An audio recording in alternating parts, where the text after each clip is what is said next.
better than running for me. She does. Well, she better because I don't have that. You need some? I'll have it.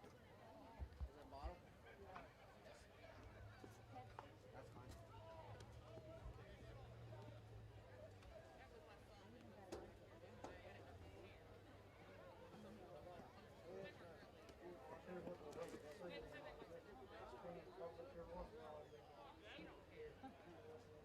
I don't know about the gun, but he's a gun fanatic. He's got all kinds of guns. I got 4 of them. Well, I say, Right. It's swole over my because it's dark and I'm over there. So it's infrared, so I'm like a picture quality. And it's straight. It is. Yeah. I got it.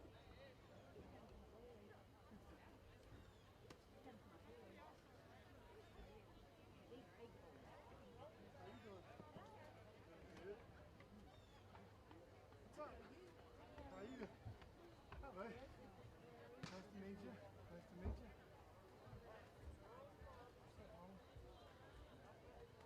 You get set up? No. Huh? Hey, did you get it set up? Did you get that set up? Yeah. Yeah. How are you, buddy? Oh,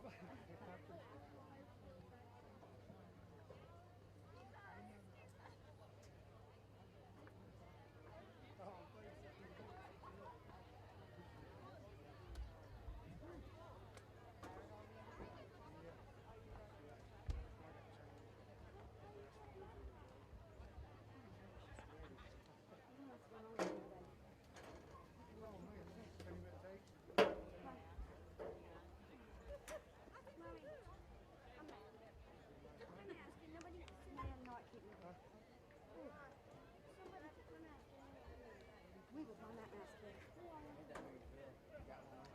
Put it, hey, put it in the I brought it with me tonight. Yeah, I made him wear a jacket. I brought me a sweater in. This one doesn't match my aesthetic. Not that. His aesthetics. Yes, sir.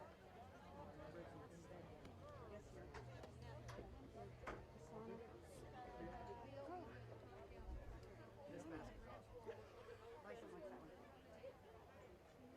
No, I don't like it. I don't like it. There's something in this that's not me.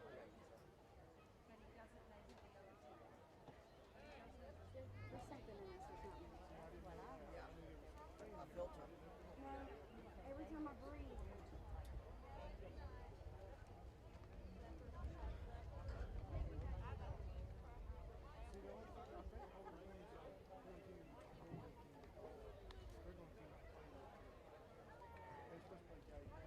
Good evening, ladies and gentlemen. Welcome to the senior golf night here at Fairland High School. Tonight we'll be honoring our golfing seniors. First with the girls golf team, Gracie Allen. Hey, you make sure Gracie is escorted by Trish Allen and Chad Allen. Gracie participated in 1 year of golf, and she plans to attend Marshall University, majoring in nursing. So nothing's happening.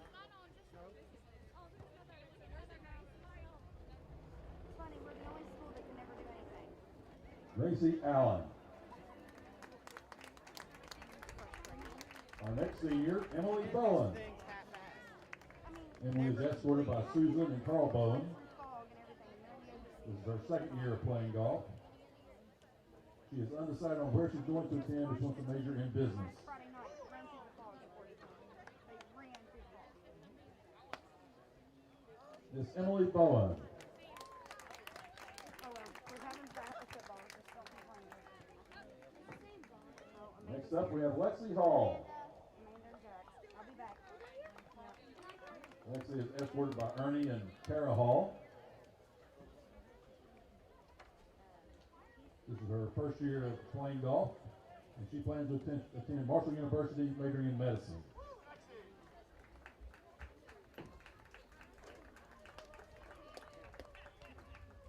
Lexi Hall.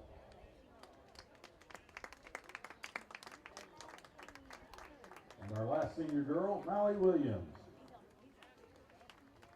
Mallie is escorted by Mike and Kelly Williams. This is her third year playing golf. And she plans on attending Lipscomb University, majoring in elementary education. Miss Molly Williams.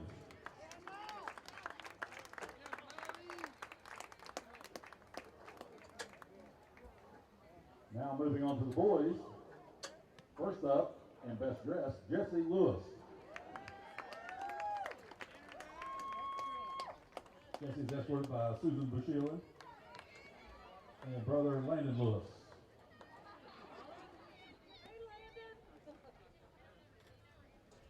Jesse's played 3 years of golf and is undecided on where he wants to attend college or he wants to major in business. Jesse Lewis.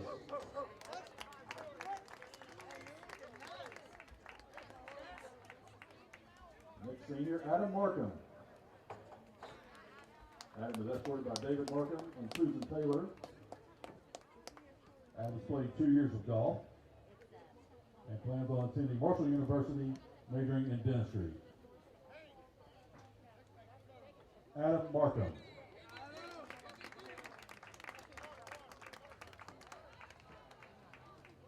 Our next golfer is Clayton Thomas.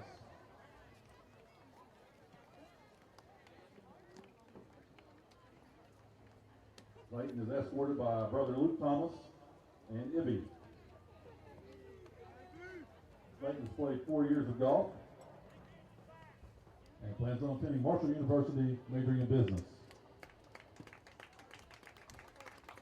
Clayton Thomas.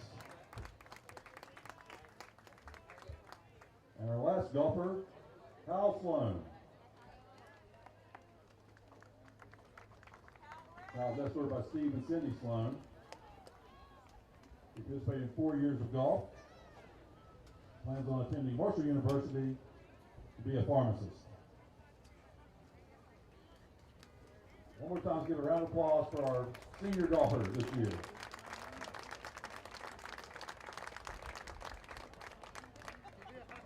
Thank you.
together on this one because we're considered one family. Actually, boys that were in my grade. Jen, have you seen him and them? I don't. No, they're on the other side usually. Of the fence, I thought. No, they're here usually. Brandon always videos.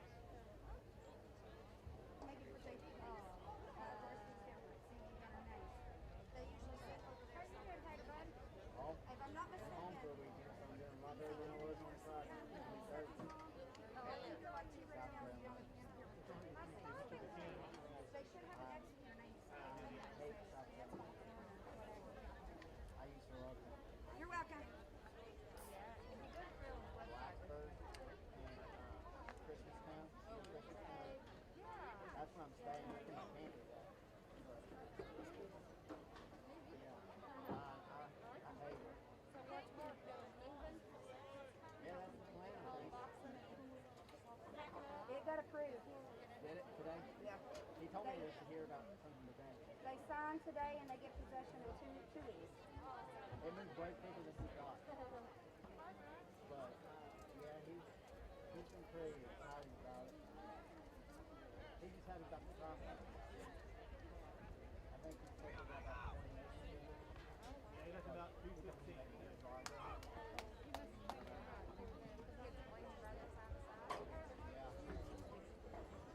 We're going to Medina. A little south end.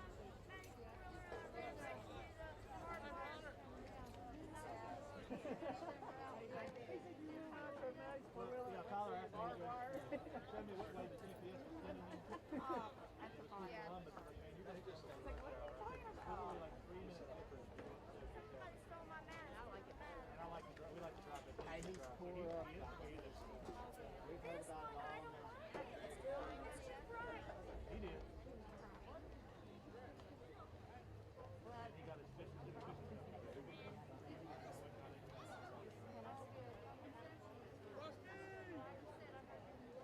What's wrong with that?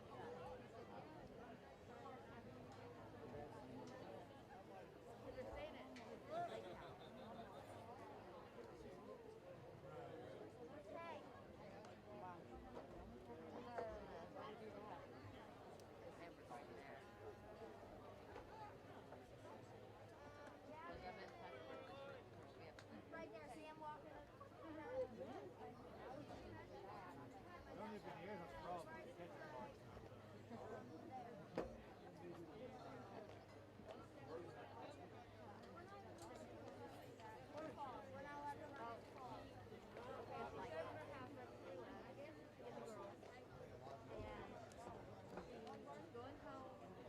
The thing about it is you got the foot room right here, nobody can sit in front of you. Because this is a little bit more straight up than what we're used to. You can sit like right there, we can all hear it too. But it's not so bad because you can at least.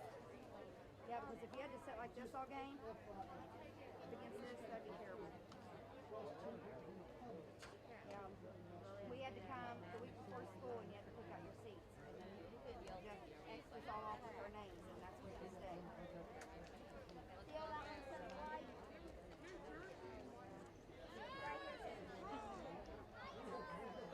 But one time in Monsoon,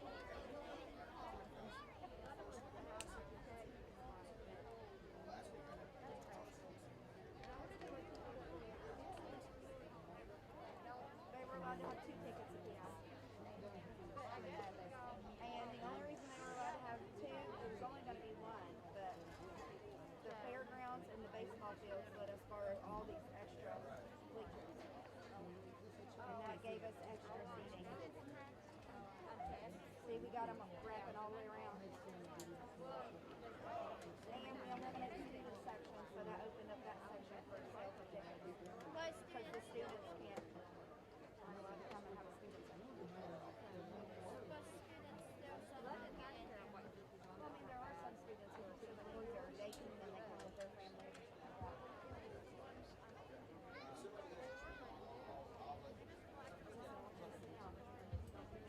Good evening, ladies and gentlemen. We'd like to take a moment to recognize a special milestone this evening. If you could turn your attention to the 50-yard line, we would like to recognize Mr. Keith Harper, This is his 40th year as a band director. That is 40 years of teaching. Congratulations, Mr. Keith Parker.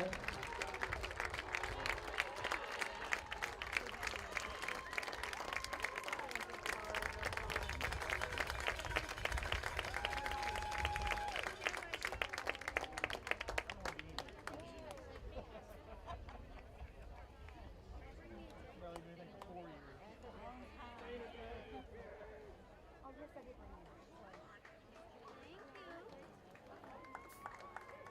It's gonna spill. Shoot. See them cat reflexes?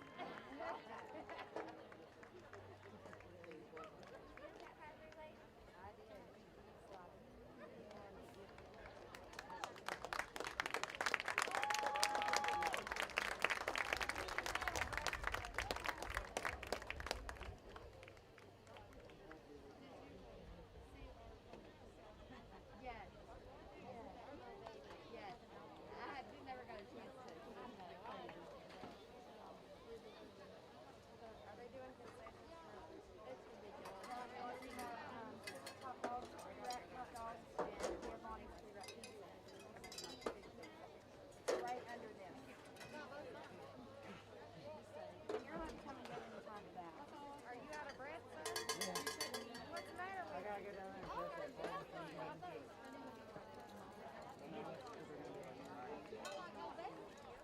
Yeah. Well, that's what they do. Get hold of it. Like we said, it was on a cruise with and no one else got it.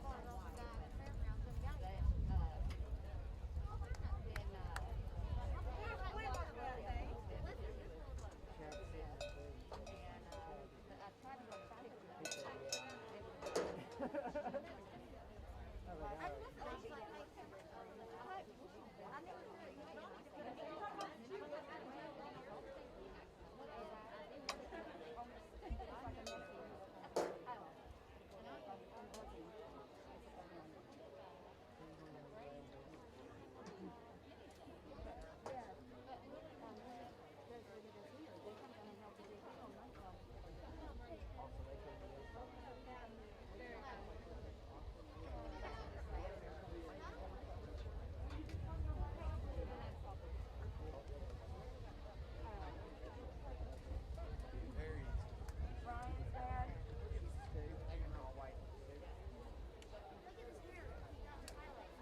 They already announced them all? Is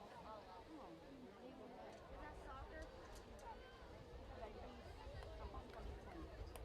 For homecoming team. Did you win it? No, Jesse won. I think. Jesse, give me here. I don't know who won. I didn't even look after the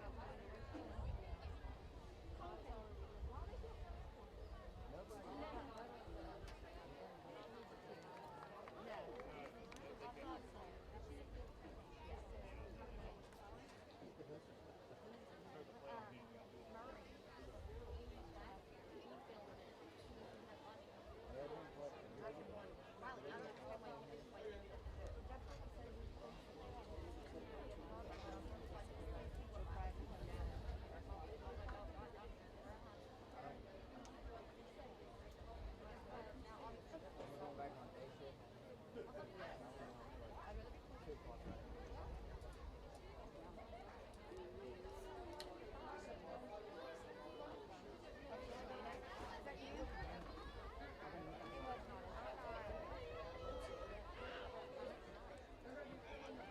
Tiger Woods missed his cut for the U.S. Open.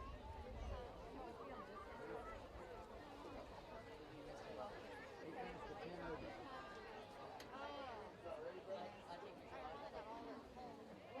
That's crazy.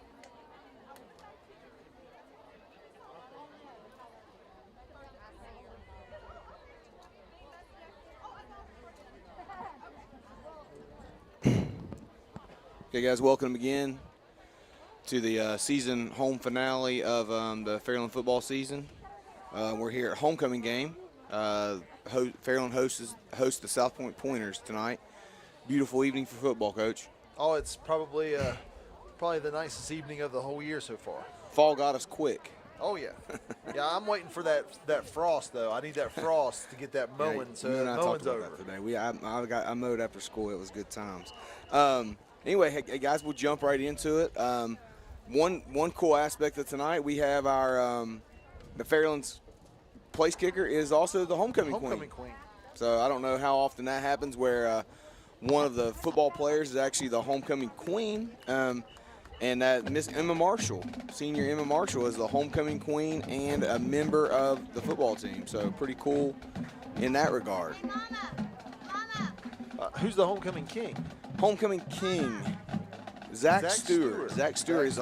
You know, it's kind of funny because Zach has similar length hair, maybe even longer hair than Emma does. So Zach's in all white tonight. I passed him on the way in, and Zach's in all white. He's looking very dapper, so to speak. So, Coach, let's just jump right into it here. We got the 3-0 Fairland Dragons hosting the 0-3 South Point Pointers. Got any thoughts, initial thoughts on the game here? Well, just to kind of put it blunt, you know, I think South Point's struggling this year, and I think they'll continue to struggle this evening. South Point's in a similar situation now that Fairland was in, you know, 7 or 8 years ago, where we just kept turning over our coaches, and every time a coach would come in, you'd have a new offense, a new defense. The kids never really got a chance to grow in those offenses and those defenses, and I think South Point's going through those growing pains right now. So hopefully, you know, in the next 2 or 3 years, South Point will get a little more stability in their coaching staff. The kids will have opportunity to grow in those offenses and be more competitive. Yeah, absolutely. I'm just looking out on the field. I mean, it looks like South Point has as many players or more players than Fairland does. So, hopefully they bought into Coach Chris Davis's philosophy here right off the bat. Coach Chris Davis, the South Point first-year coach, coming into a program that, like you said, I think maybe Tim Stevens in the Herald-Dispatch posted or wrote maybe, I don't know, a couple days ago about this game. And South Point's last league win was against Fairland like 4 years ago, maybe. They're 0-35 since beating Fairland 3 or 4 years ago. We might have commentated that game, didn't we? It was at South Point. Oh, was it at South Point? It was at South Point. And South Point beat them 34-6, I believe, that night. I think that was Coach Cunningham's maybe his first year, and they were undefeated. Well, we're going to pause here for a second for the national anthem.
Mr. Keith Carper and the Fairland Band always doing a wonderful job. Looks like, again, he's got a tremendous group of young people out there to play this year. So, unfortunately for them, too, their season gets cut short just like the athletes and the football players do and all the other sports just because of the pandemic that we've had to deal with. So, you know, as we watch them march off the field, kind of the ironic thing is I think their numbers are down, too. Like, so, yeah. I mean, that kind of tells you year in and year out how many kids are in our band, and Mr. Carper does a great job with it. Absolutely. Let's get on to the players in the game here and the guys that are going to make an impact today.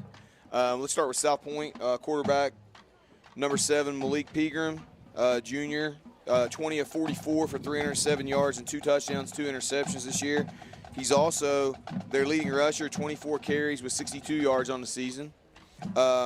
his counterpart, guy across the side playing quarterback for Fairland, is Max Ward, senior Max Ward. Number 12, number 16? Yeah, number 16, Max Ward, 34-57, 584 yards and 7 touchdowns with 4 interceptions. All four of Max's interceptions came last week at Portsmouth. Actually, all 4 of those interceptions came last week in the first half. Obviously, from a standpoint of moving the ball through the air, Max has got about double the yardage, which you would expect from a team that's 3-0 as opposed to a team that's 0-3.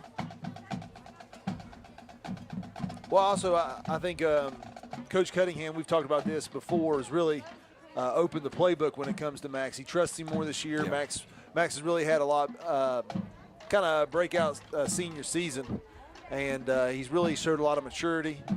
He's making better decisions. He's placing the ball a lot better, and I think Coach Cunningham's kind of rewarding a little bit, letting him play a little bit more, letting him throw a little more downfield and make some more plays. Yeah, absolutely.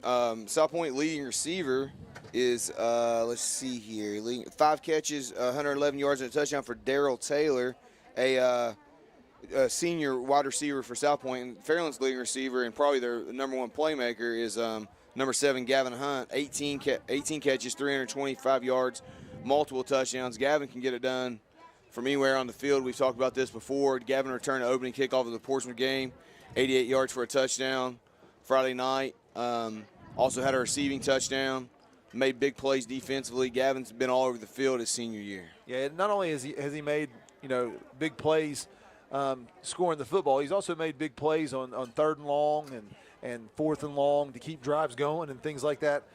And lots of times he's drawn most of the attention from the defense. So Absolutely. He's making plays, but he's having to make plays when defenses are really accounting for him. Right, and we mentioned Mr. Pegram being the leading rusher for South Point. Fairland's leading rusher is J.D. Brumfield, 26 carries, 196 yards, and a handful of touchdowns.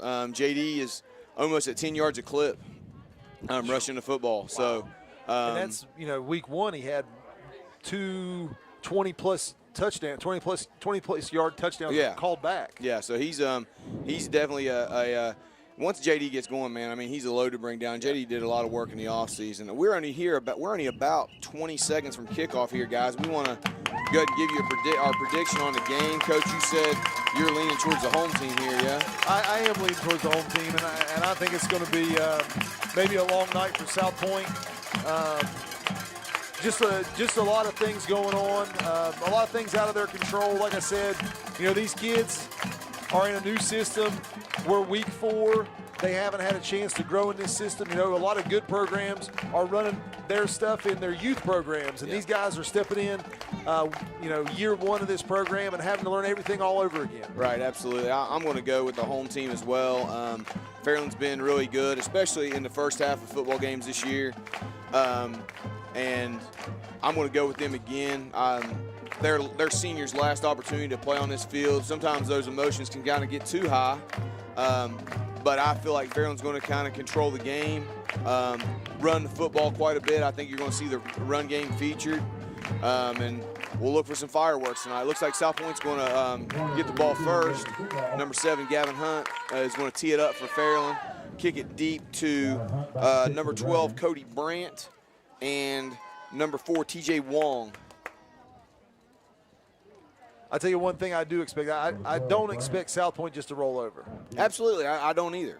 I think a new coach can bring a lot of excitement. I've heard a lot of good things. I've heard that these kids are really trying to change the program down there. They're not just trying to go out there and have fun. They're really trying to make a difference and change the program. Brandt's going to take it at his 15-yard line. Try the middle of the field. He's going to have good yardage out across the 30-yard line to the 32, 33-yard line where South Point's going to take over 1st and 10. So now we're going to get our first look here at number 7, junior quarterback Malik Pegram.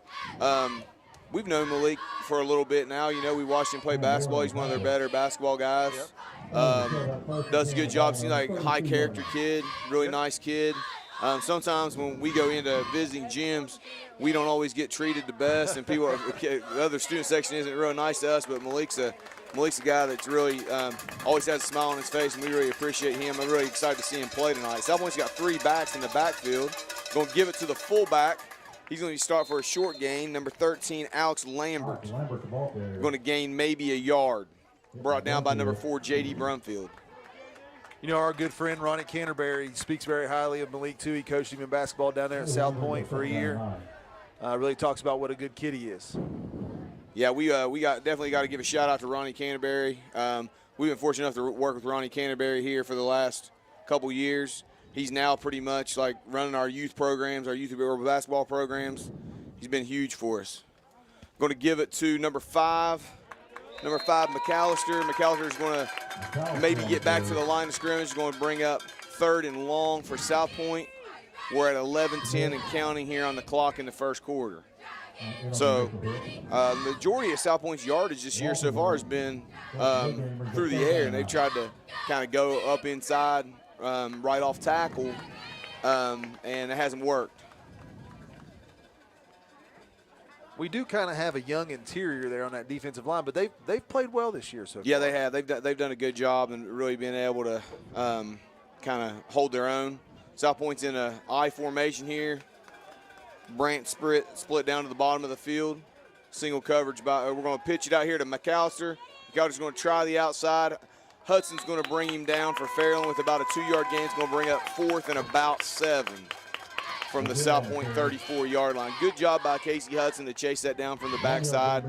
As we've talked about before, how big of a motor Casey Hudson has. He really does go hard.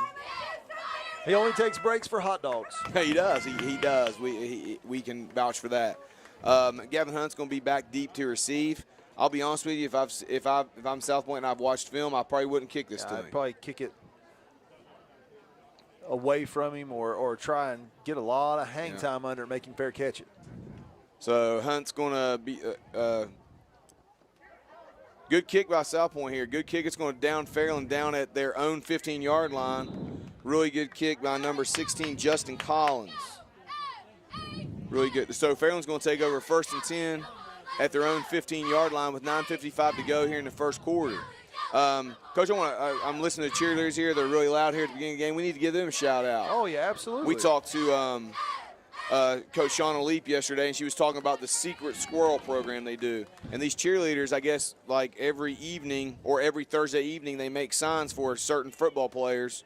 And I guess they've made 20. They put up signs in 26 football players' yards already this year. So that's awesome. I mean, that's old school to me. I think that's something that you used to do whenever I was in school. And I think that's really cool. Remember getting your locker decorated. Yeah, exactly. South Point going to knock J.D. Brumfield down for a loss of 3 yards. Good play by South Point there on the initial carry by Brumfield. Going to bring up a 2nd and about 13 for Fairland. Down and 13. South Point's got to feel good about that initial stop.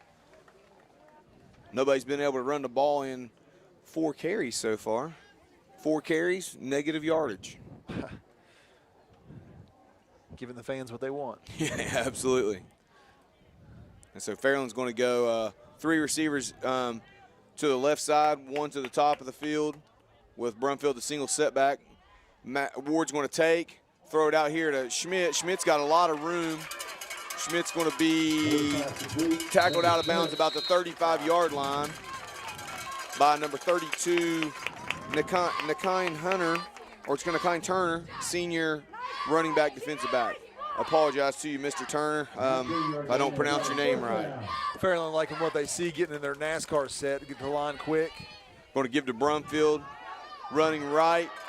Going to be tackled by number 18, Taylor Smith, sophomore linebacker for South Point. Picks up about 5 yards. Going to bring up 2nd and 5 from the Fairland 40-yard line. 8:40 and counting here in the first quarter at Fairland Jim Mayo Stadium.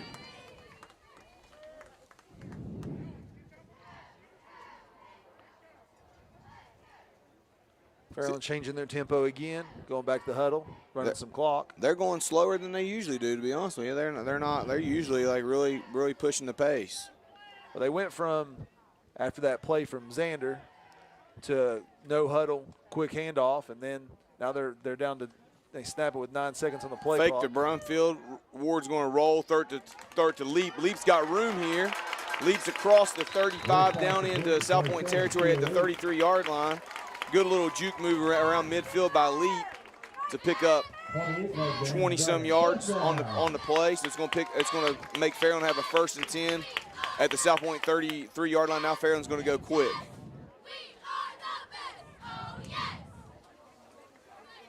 Ward's going to take.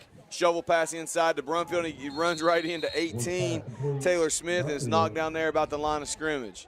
Smith was in the right place at the right time. I don't think Brumfield even saw him.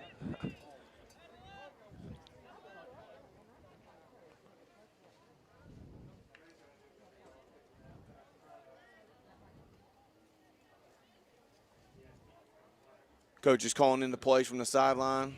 It's funny, all these things they have, these signs they hold up or whatever. I think my face was on one of those signs at one point sometime. I think we probably had a losing record. If my face was on it, it was probably a losing record. Ward's going to take, roll to his left. He's going to have Hunt, looks like wide open in the middle of the field. Hunt's going to be 10, knocked out of bounds about the 3-yard line again by Turner. They've had success rolling to the left and having guys wide open in the flat. Yeah. Again, they're putting that trips formation over there. It's just hard to guard. Yeah. Fairland definitely puts you in some positions that maybe, other schools might not. Jordan Williams checks in the game here at tight end or H-back. Ward's going to keep that one. Looks like a high snap. I think that might have been I'm not going to be able to get this handoff off, so I'm going to keep it. Ward's going to be tackled about the line of scrimmage. He's going to bring up a 2nd and goal from the 3-yard line for Fairland with 6:59 on the clock. It's like we got a uniform timeout, I assume, by Hunt.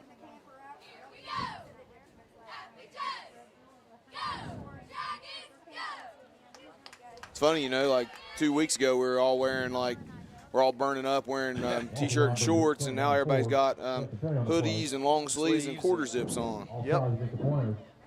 We're welcome to fall, right? Actually, let's see here. I think the 21st is the first day of fall. Yep. Looks like we got Ward out of the game. I don't know what happened here. I'm going to assume we got Schmidt going to play quarterback here for Fairland. Fairland does this one or two times a game, where they'll go almost like a wildcat situation. We've yet to see the counter to this. It's usually just a sweep for Schmidt or a keep by the quarterback. Schmidt's going to give to Brumfield. Brumfield is going to be stopped real short. He's about at the half-yard line. Going to bring up 3rd and goal for Fairland. South Point's got a man down on the middle of the field.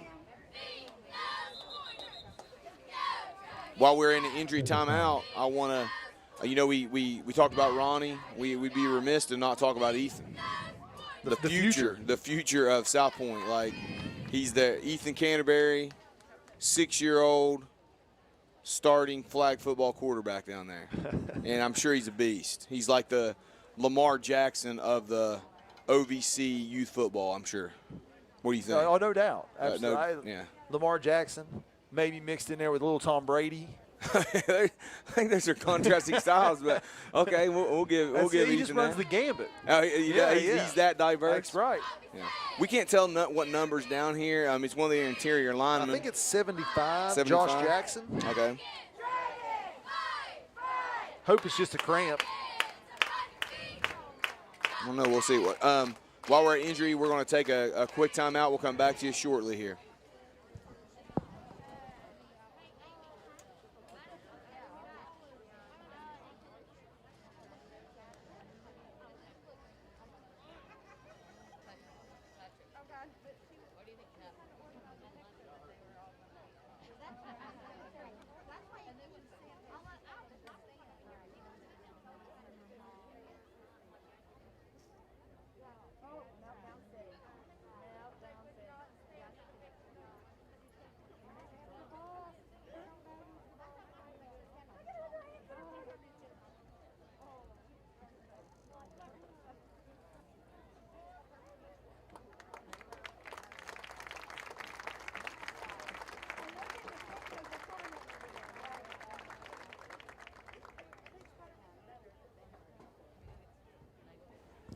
Okay, we're back here. It was number 75 for South Point, Josh Jackson, senior defensive tackle. He's kind of favoring one of his lower legs. I think he's maybe got rolled up on. Who knows if it's a knee or an ankle. It's a big boy, though, so he's going to need some help getting off the field. Number 61, Owen Barker, out to help him out. So Fairland's going to have 3rd and goal here from about the half-yard line. 2 receivers each way, Brumfield to single setback. The stick says 2nd down, so is the clock. Did we miss something? We very well, Mike. We very well could have. It was really surprising for us to miss anything. It is. You're right. With our vast experience in commentating football games. Yes. Ward under center. He's going to keep it himself and gets it pretty easy, I think. Into the end zone for the touchdown. I think that's Max Ward's first career rushing touchdown. So Fairland's going to take a 6-0 lead here with 6:35 to go. Emma Marshall into the game for Fairland. Homecoming queen into the game. Homecoming queen into the game. Maybe not. Marshall's going to. They're going to throw it out here to Marshall. And she hit her in the hands, but hey, great play by Turner. Really good play by Turner to kind of get in Marshall's line of vision. Coach Cunningham trying to pull a trick here. I will say she dropped the pass. Great acting play by Miss Emma Marshall there. Oh yeah, like trotting off the field. Yeah. You know, I thought I was going to kick this. Great acting job. She saw Turner coming at her. I'll be real. You know, those of you that don't know, Coach Alt and I are the girls basketball coaches, and Emma's our starting point guard. And, when I saw Turner running at her, I kind of held my breath a little bit too. I'm sure Emma was a little bit scared. It scared me a little bit too. So Turner wasn't fooled. He was there. So shout out to Mr. Turner for making that play on special teams there on the extra point. So Fairland's going to be up 6-0 here with 6:35 to go in the first quarter. Gavin Hunt's going to tee it up from the Fairland 40-yard line. Again, set deep to receive is Cody Brandt and TJ Wong for South Point.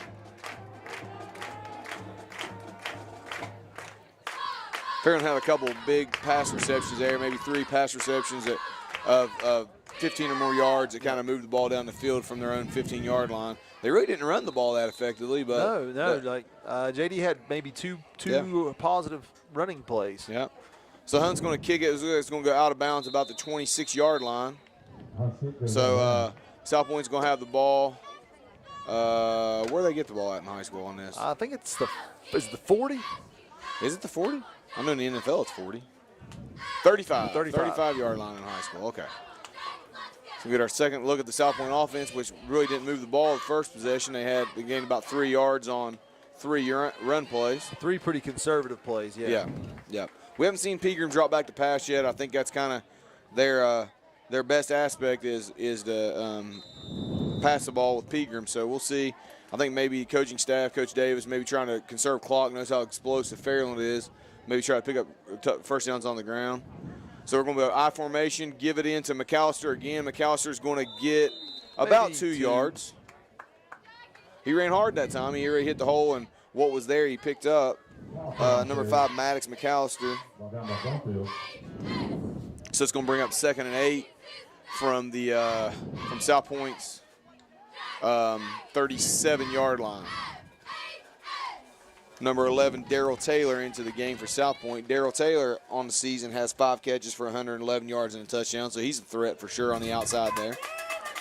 Definitely need to know where he is. Devin Barker for Fairland in single coverage with him. They're going to, I don't know if that was a busted play or what, but Casey Hudson blew it up quick.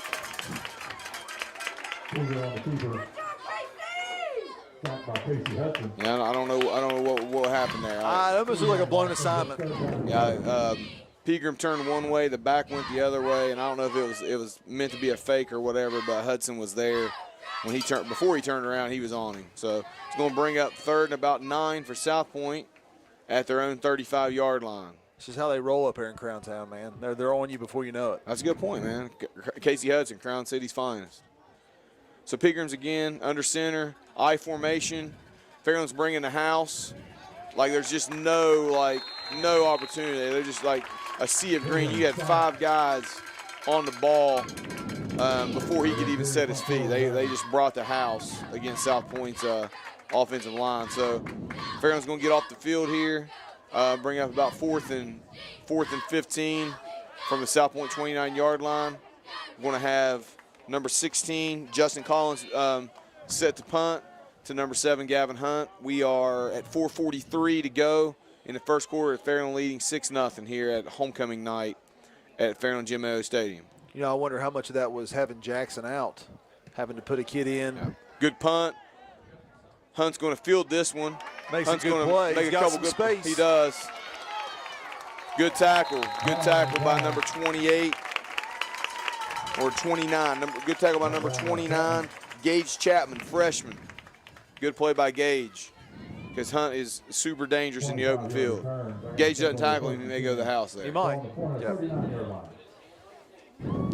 Fairland's going to have it 1st and 10 at the South Point 39-yard line, so Hunt has a return of about 25 yards to set him up in great field position.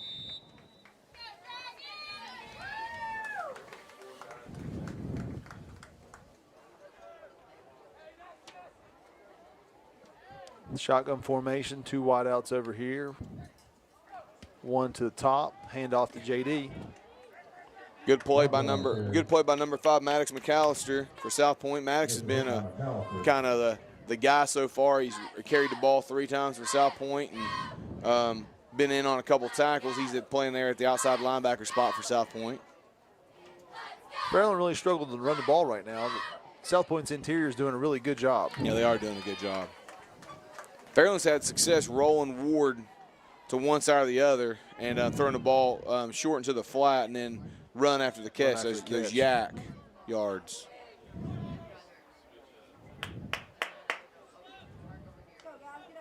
They call it yak yards because that's what the yaks do. Good play by South Point. Going to number 60 Anthony Burks is going to have the first pressure, going to push him into the arms of number 70 Bennett McAllister, which is going to bring him down. A sack loss of about 7 yards for Fairland's going to bring up 3rd and about 14 from the South Point 43-yard line. So good play by their interior line. So the lines of both defenses have really done a great job so far in this first quarter. 2 good plays back-to-back by South Point. They're specifically the defensive line putting Fairland back behind the sticks here. Let's see if they can get a stop. Ward's going to drop deep, try to throw to Schmidt over the middle. Kind of threw him right into a guy, so that's going to bring up 3rd or 4th and long. See what Coach Cunningham elects to do here. Zander was wide open. He really wasn't even looking for the ball. He's probably wide open a little earlier than maybe what he threw the ball. But so it's going to bring up 4th and long. Looks like Fairland's going to bring on the punt team, maybe try to pin South Point deep here with 2:51 to go here in the first quarter. Fairland leading 6-0 here at Jim Mayo Stadium. Hunt's back deep to punt. We did see Hunt fake this punt at Portsmouth the other day, last Friday, and get a first down out of it late in the game. He's fully capable of that. Hunt's looks like he's gonna kick this one away. Good punt. Going to hit and roll, fielded about the 10-yard line. Good punt by Hunt. South Point's going to take over at their 10-yard line. 2:44 to go here in the first quarter. A good stop by South Point, man. They got to feel good about that. Yeah, that was good defensive set there by. Got a stop on the run, then got the big sack, and you're off the field. So good play by South Point's defense here. Now they just got to get something rolling on offense. They really haven't been able to move the ball. I'd say that at this point they're in negative yardage on the first 2 drives. Fairland's defensive front has really kind of put it to them here. So let's see, they're back again in the I formation. They're going to pitch it to McAllister. McAllister's going to be brought down in the backfield by number 8, Xander Schmidt. Fairland didn't really bring guys that time. On the 3rd down play where they knew the pass was coming, they brought the house. Yeah, they did. That time you saw the linebackers kind of sitting in the middle of the field. Middle linebacker today, number 65, Ryan Dixon, a freshman. So we got 2nd and 11 for South Point at their own 9-yard line with 2:13 and counting in the first quarter.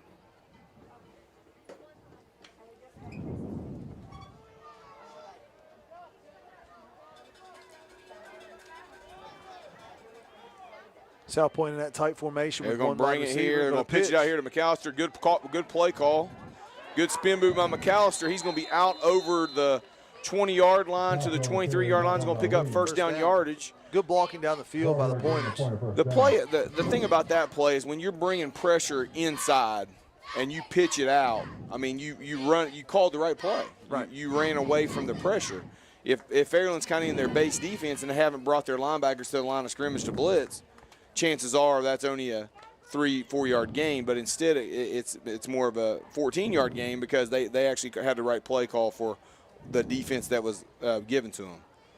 Pegram's going to hand it to Turner. Turner's going to try to bounce outside before he's wrapped up by number 8, Xander Schmidt, for about a 1-yard gain. Schmidt does a good job over there, man. We've seen Schmidt all year long make plays there from that position. He did a great job of containing Richendaler the first week of the season from Chesapeake. He had a huge play against Colgrove to finish that game. Probably the play of the game. Schmidt does a great job there defensively. So we're at 50 seconds and counting here in the first quarter. Fairland leading 6-0. South Point's going to be 2nd and 9 from their own 24-yard line.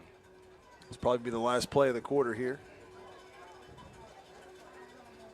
Just like a corner blitz. Going to be to Turner again. Turner's spinning. He's out over the 40-yard line. Really tough run by Turner. Great job by Turner to hit it out over the 40-yard line. So we've seen Turner seems like every time he gets hit, man, he wants to hit the, what do you call it, the Y button? The Y button, man. The Y button. Yeah, hit that Y button. Hits the Y button and gets a spin on. So 25 and counting here. The play clock and the game clock are really close. I think South Point's going to run a play here. So we got one more play of the quarter. South Point's going to have 1st and 10 at their 42-yard line.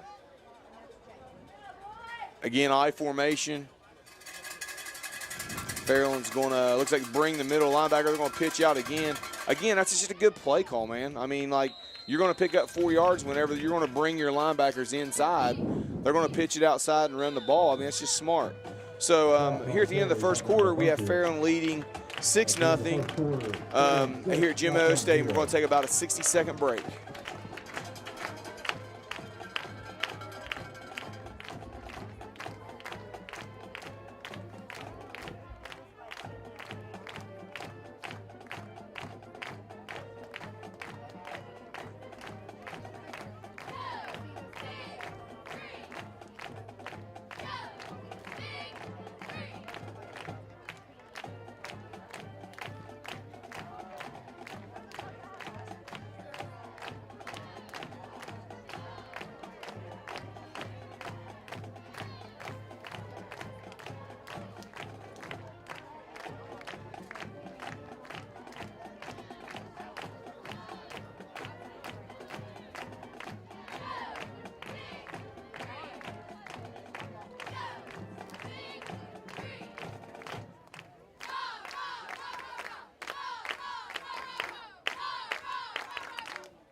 Okay, ladies and gentlemen, we're back. Start of the second quarter. Fairland leads 6-0 here at Jim Mayo Stadium.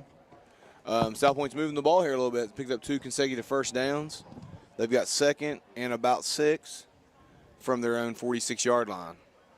How do you think the first quarter played out there, Coach? What's your impressions? Well, I'm really kind of shocked at Fairland's inability to run the football. South Point's interior line doing a great job stopping them there. Probably the biggest takeaway I have from the first quarter. Right now, South Point finding a little offense, moving the football there at the end of the first quarter. Let's see if this quarter change and change of direction doesn't kill their momentum. South Point again lined up in I formation. Turner here at the bottom of the field. Pegram takes. He's going to run a jet to Wong. Jet's going to try to get out. Wong's going to try to get outside. Going to get strung out. Tackled at about the line of scrimmage. He's trying to get some blocks, but it just really wasn't there. So it's going to bring up 3rd and 6 from the South Point 46-yard line. Pretty good play by Fairland's defensive end there to keep his arm free outside, not let the play get outside. It's going to bring up 3rd and 6 for South Point here. Last time South Point was in a passing situation, Fairland brought the house, and Pegram didn't even have a chance to set his feet. It was over quick. We'll see what South Point has up their sleeve. They do have 3 backs in the backfield now. You're probably looking at some kind of misdirection or a heavy pitch one way. They're just going to run it inside to McAllister. He's going to break a tackle. Get the first down. Get a first down and then some. All the way over to the Fairland 43-yard line into Fairland territory. Good hard run by McAllister. 3 straight first downs on this drive. South Point finding their rhythm, moving the football here with 11-12 left to go in the second quarter.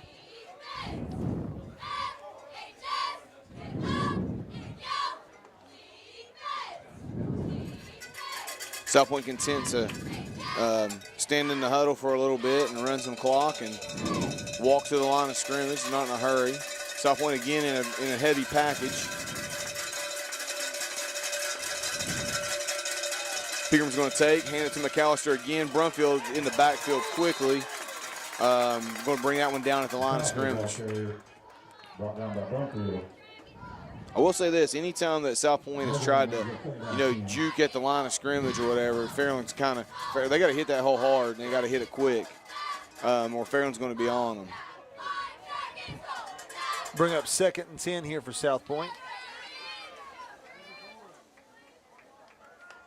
I think that that 3-back set there really just bringing in an extra blocker. Yeah, I think so too. They're just it's just going heavier than what they even were. South Point's down to 7 seconds on the clock, so I'm assuming you're going to probably see a timeout from Coach Davis here. Yeah, timeout, Coach. Timeout, South Point with 9:58 to go here in the second quarter. Fairland leads 6-0. We're going to take a 60-second timeout.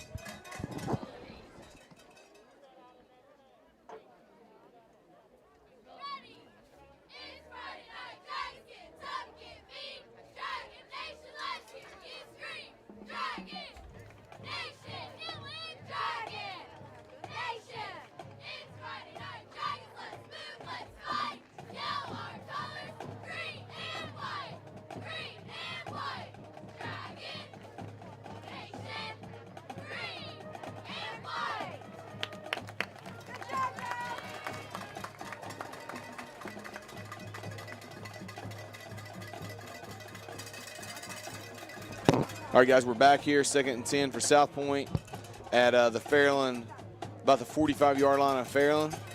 South Point's had again a couple good runs.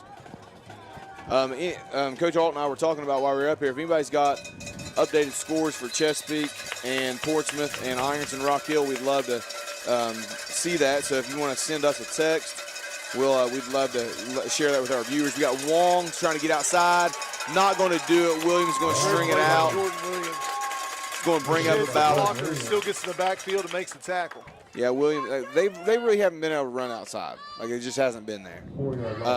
Again, I think if Fairland just kind of stays in the base and doesn't kind of over pursue or bring blitzers, they're just fine. So South Point's now in a position they don't want to be, 3rd and 14, at the Fairland 49-yard line with 9:26 to go here in the second quarter. We've heard rumor that the Gallia-Colgrove game was postponed due to maybe some illness on the Colgrove side. Yes. Pegram's going to take and drop off to his left. Hudson's going to chase. Pegram's going to throw it over the middle to 12 Brandt, which is going to come up with the ball. But he's going to be short of the first Looks down. like maybe about a yard short. Way to fight, though. I mean, it's going to bring up a manageable 4th and 2. Yeah. Really good move by Pegram there because Hudson had him dead to rights. He pivots. He finds Brandt. Going to bring up about a 4th and 3 here from the Fairland 36-yard line. Good play by Pegram. I can tell you why he's the stat leader on this team.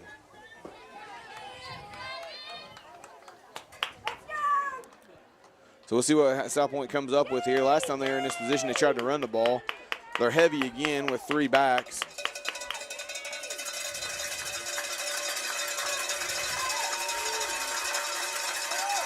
They're going to give it to McAllister. McAllister don't think he's going to get it. Depends on the spot. I mean, both This might guys. be a measurement situation here. Let's see.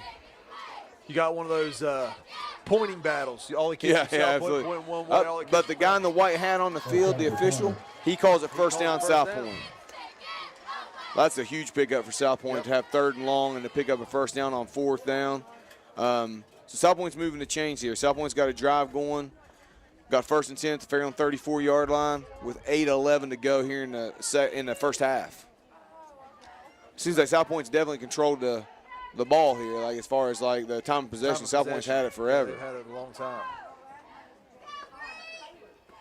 Pigram's going to take. Try again to jet. Looks like we got Hudson's out there making a play on the jet on Wong. So anytime South Point's try to run any kind of jet motion, they Fairland's got that one. So we got 2nd and 10 here at the Fairland 34-yard line, 7:34 and counting. South Point 2nd and 10. South Point's been somewhat predictable. I mean, like they've ran the ball on this down too. So let's see, they're in their heavy formation. One receiver, Taylor at the bottom of the field. Going to go fullback here. Back, yep. Short gain, he's going to maybe 2 or 3 yard gain. They hadn't given it to him yet though, so that makes kind of sense. Now again they're in a passing situation. Because you got to feel like they're in 2-down territory here, obviously. Yeah. Unless they've got Janikowski over there on the sideline to tee one up. I don't really necessarily think it's a passing down. If this is 2-down Right, territory, you're right. Timeout South Point here. 3rd down and 7. 6:45 to go here in the 2nd quarter. Again, South Point, really good job of controlling the pace. Picked up a couple key, like 3rd downs and a 4th down. Converted when they needed to. Coach Davis got to be excited about where he's at right now, like stoked. Yeah, absolutely. South Point maybe building a little confidence right now, rolling a little bit offensively. If they could get in the end zone here before halftime, that would be, obviously monumental, going at least tied at halftime. Oh, that'd be great. That'd be great. And Fairland does get the ball here to start the 2nd half, so they'd love to, put some points on the board and maybe kind of control this clock as far down as they can. So big 3rd down here for South Point, 3rd and 7 from the Fairland 31-yard line.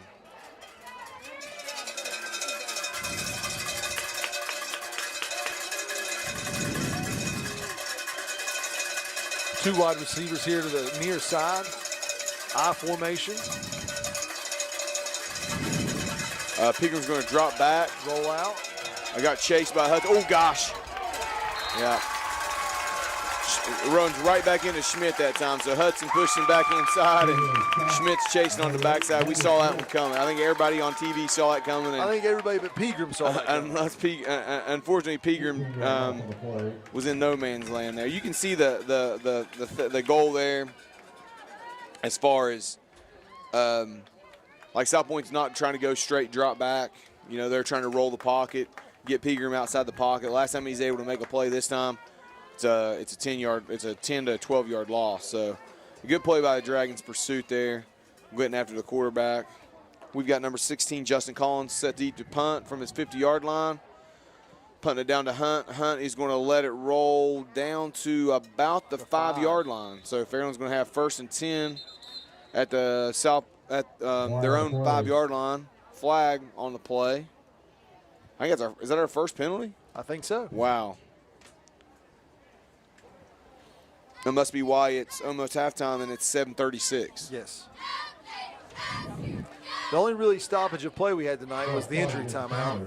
Illegal motion on South Point. I'm sure Fairland's going to make them re-kick. They want Hunt with the ball on punt return. So I'm sure Coach Cunningham's going to make them tee it up again.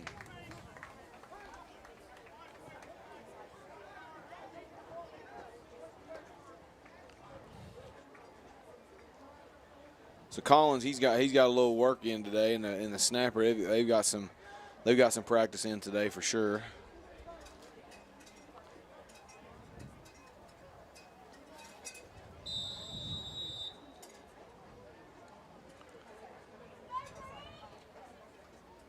Oh, high snap. Collins fields it. Hunt maybe not going to get a chance to return that one either. It's going to pull up about the 50, about the 14-yard line. So about the same result. They Fairland gained 9 yards on the penalty there. So Fairland's going to take over 1st and 10 for their own 14-yard line. I got a feeling Coach Cunningham's going to try to go tempo here. He's probably not happy about how the first half's played out so far, and he's going to try to, maybe go tempo and maybe put another score on the board here quick. Well, I think some of these guys are probably chomping at the bit. They haven't touched the football in over 10 minutes of game clock. I mean, it's, I think they're probably ready to go. Absolutely.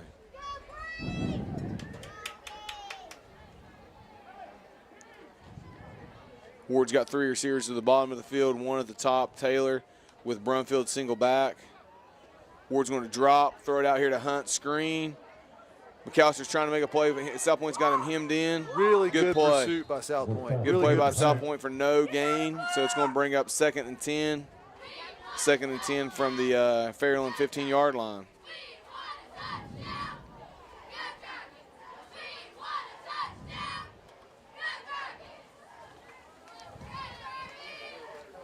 South Point's done a great job tonight. I can just tell you that. I've really been super impressed by the job South Point's done. We're at 5 minutes, 5:10 and counting.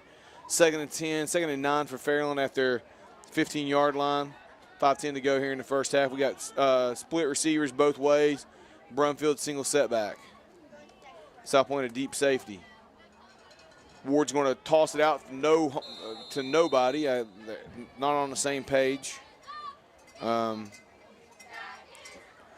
Both receivers kind of trying to get up the field, and they're just definitely not on the same page that play. So it's going to bring up 3rd and long. 3rd and 9 here for Fairland from their own 15-yard line.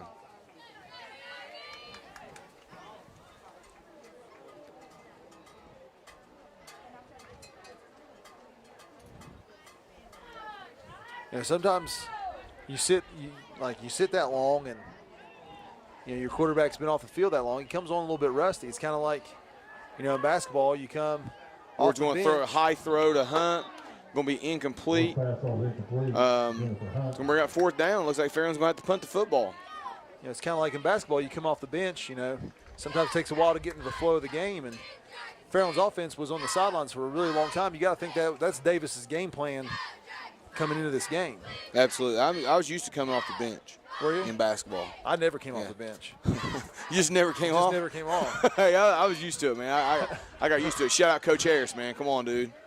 Get me in there more often. Hunt's going to roll out here. Rugby-style punt. He's going to keep he doesn't keep it. He kicks it. And looks like there's not going to be a penalty on the play. Not quite. It's hard for us to see where we are. They are going to throw the flag. They're going to throw the flag for a legal kick. I guess Hunt was across the line of scrimmage when he punted the football. Got 2 flags out there. So I'm assuming that's going to be an illegal kick by Hunt. What's the penalty there? You just back them up? I don't know.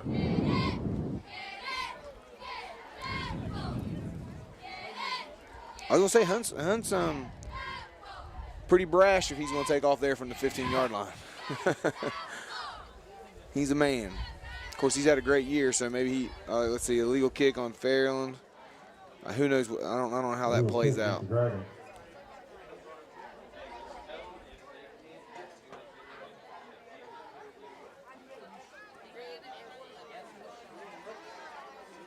Waiting to see where they mark the football here. Looks like they are going to re-kick as Brandt's back deep again to receive the punt. We got a score update. Ironton 14, Rock Hill 0. Don't necessarily know the time on that game. So looks like they're moving back 5. Moving back 5. So be kicking from about the 10, or snapping from about the 10. It's probably going to put Hunt close to his own goal line. Yeah, he's going to be in the end zone. Actually, it's going to be about the 7. So he is going to punt from his own end zone. So he needs to get a boomer out of here to give not give South Point the great field position here. Colgrove a couple weeks ago had a big block punt on Gavin. Yeah, they did. Kind of changed the game there for a moment. Special teams can make or break you in this game. South Point's going to play it safe. Hunt's going to kick a good kick. Kick it out here to, looks like it's going to touch, steal or leap at about the 46-yard line. Another flag, though. I don't know if that's going to be a hold on South Point on their return or what, which would be unfortunate. That'd be a senseless penalty. Hold, face mask, we'll see what happens.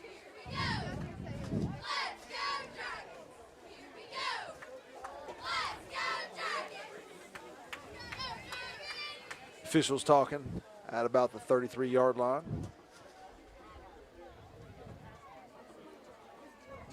.423 here to go in the first half.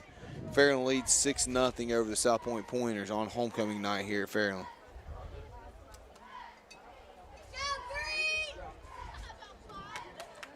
Long conference by the officials. Looks like they're moving the Pointers back from Fairland's 49 to personal foul. Personal foul, crackback against the Pointers. Crackback block. He did one of those. He did one of those moves that I don't know the call there. You know, he kind of bunts his fists together. Like the Karate Kid, like call.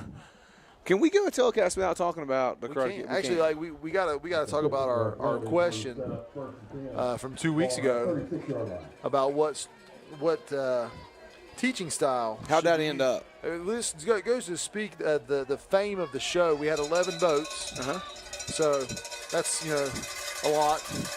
And let me pull it up here. Peakram's going to give to McAllister again. McAllister's going to have a good gain here. McAllister's going to be out over the South Point 45-yard line to about the 46. It's going to bring up.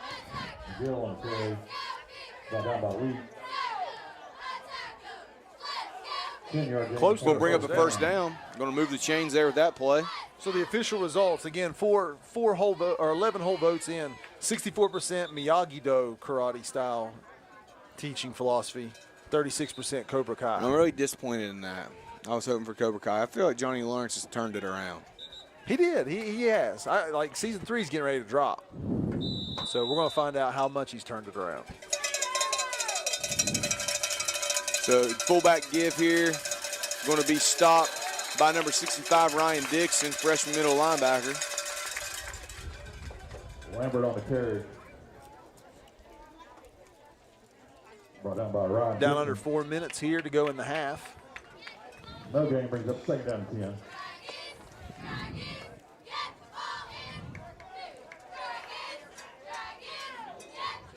With this shortened halftime, I might be at home in bed before 9. Well, they do have homecoming tonight, so I don't know. That's true. I got that long trip to Southeastern in the morning for the cross-country kids.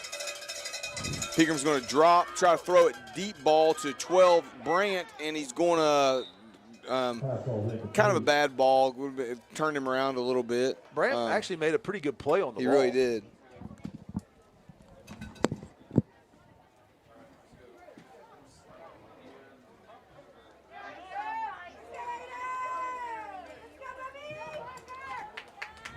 It's going to bring up third down and long for South Point here. Another third and long for him. Had that good success on the last drive. Couldn't quite make that magic go so far. Let's see if they can get this first down here. Puts them in a passing situation.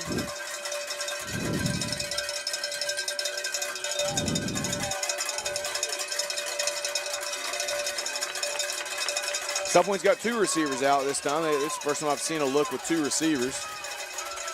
Going to drop back. Peakram's going to roll to his right. Hamlin's going to give chase. Schmidt's going to pick it off. Schmidt's going to pick it off and take it to the house. Going to be about a 55-yard interception return for a touchdown by Xavier Schmidt. Looks like there's a flag on the play, though. Flag down about the 38-yard line. Really good play by Schmidt to have the ball skill and hand-eye coordination to make that play. I was about ready to say, if this holds, I mean, that's a real momentum killer for South Point. They, did a great job of managing the game. Had a drive going earlier, had to punt, get the ball, make a stop, get the ball back, and then it looks like possibly going to give up a pick 6 right before halftime. Looks like they're coming back, though. I think those points are coming off the board. Just a word from our producers here with Armstrong and Charlie Dennison with Fairland. They've said that we are going to shoot the homecoming court. So for those of you that want to see the homecoming court, see the Queen and Fire Queen and so on and so forth, stay here during halftime. You'll get to see the homecoming court, the Armstrong and our YouTube channel with Doug Morris and Charlie Dennison are going to shoot that for us. So that's pretty cool. Get to sit at home and even watch the homecoming stuff. Yep. All right, so Fairland's going to have the ball 1st and 10 at about their own 46.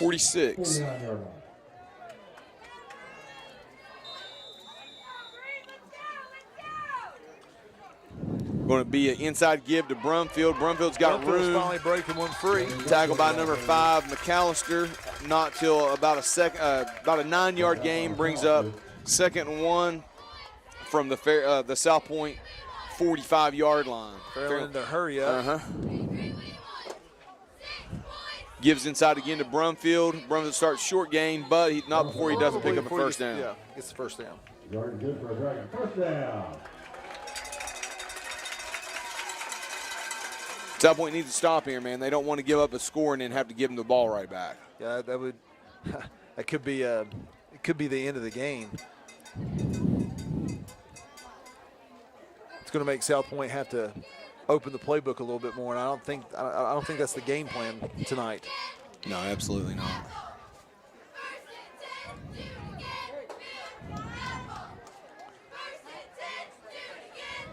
.221 and counting here. Ward's going to take the snap, give it to Brumfield again. Brumfield breaks free. Great block by Hunt.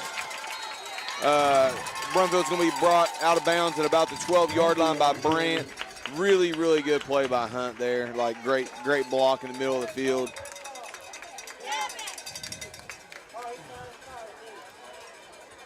Trading Hunts out there. Gavin's helmet came off on that play. So Bryson will come in.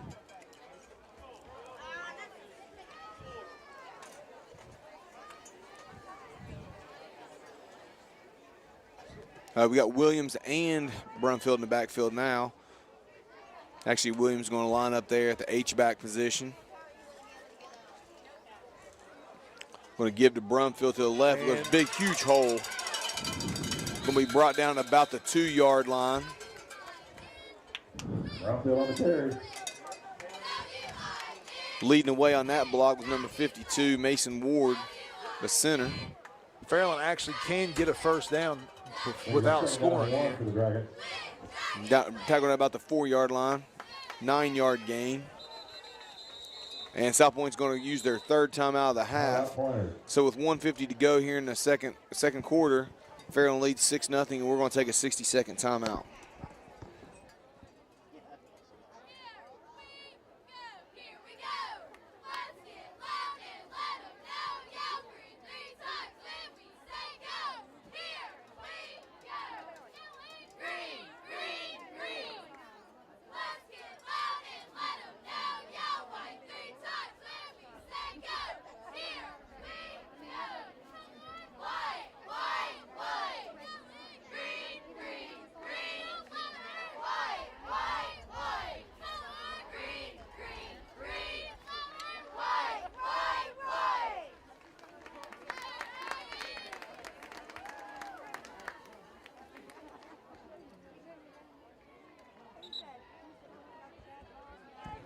All right, we're back here, 1:50 to go here in the first half.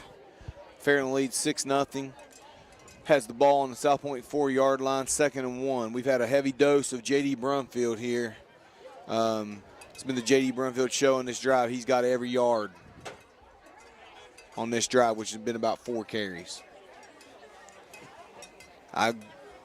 If I'm a betting man, he gets it again. Gets it again. Yep. Well, he potentially has 7 tries to punch it in the end zone here. Yep.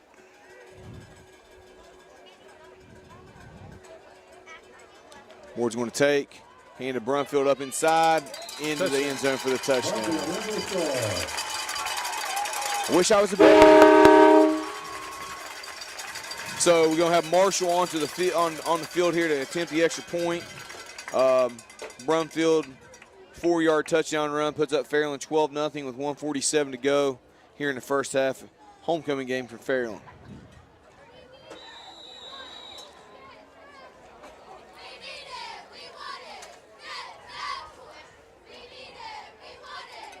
Marshall was a perfect 3 or 4 or 4 in last week.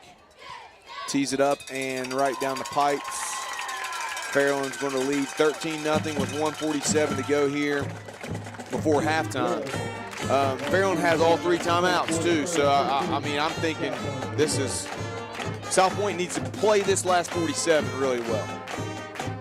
I mean, ideally, if they could score here before the half, that'd be great. But they've had a lot of trouble dropping back, passing the football. If you can't drop back and pass the football, then you're going to have to dink and dunk, and you're not going to make big plays unless there's a blown assignment or a missed tackle. And they have 0 timeouts. And 0 timeouts. And Fairland has all 3 timeouts. So South Point tries to run the football. I have to imagine Melvin's going to call timeout. Right. And call timeout and get the football back. So I'd have to imagine that's how this is going to play out. I don't think South Point's just going to be able to run the ball 3 times and try to run the clock out. Fairland's not going to let that happen. So Hunt's going to tee it up here again for Fairland from the 40-yard line. Back deep to receive Brandt and Wong for South Point.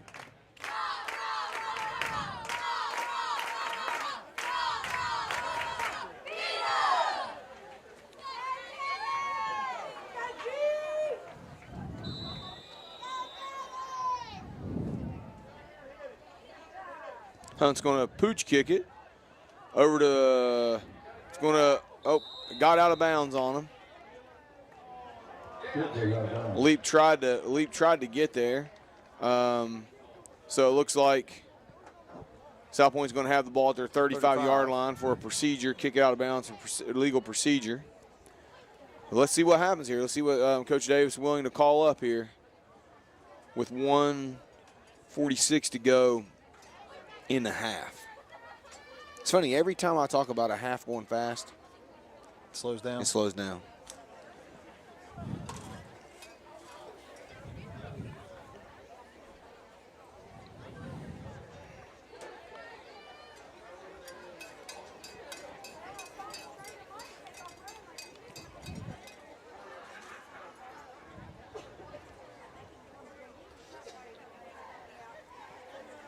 All right, well, let's see what formation South Point's in here when they break huddle.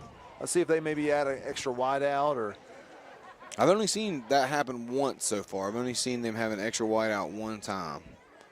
Most of the time they're. Well, they're going to be back in their. No, maybe not. They're in their I formation. 2 receivers, split bottom of the field. Wong and Brandt.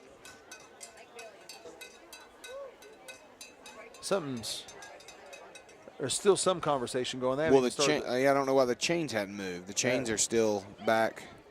They haven't started the play clock yet either. Chain guys are chilling over there, man. Shout out CJ Hayes. Shout out Rusty Smith. I can't tell who the third guy is over there. It's our boy Curry. Oh, okay. Got that orange on. I think he's a Browns fan, Bengals fan. Maybe. Better not be an Ironton fan. Maybe he's just color coordinated with a stick. That's what it is. That's what it is.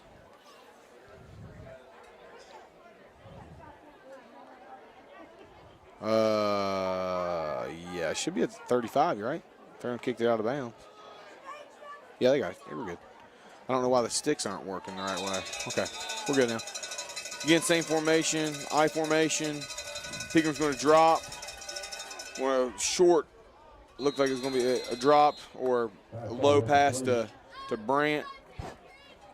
Bring up 2nd and 10 from the 35-yard line. Again, that stops the clock for Fairland. That's easy. That's an easy one for Fairland. But I mean, if you don't gain any yards, they're going to call timeout. So that saved Fairland the timeout if they can't get a first down. South Point needs a first down. If they get a first down, they can at least get into half. Yeah.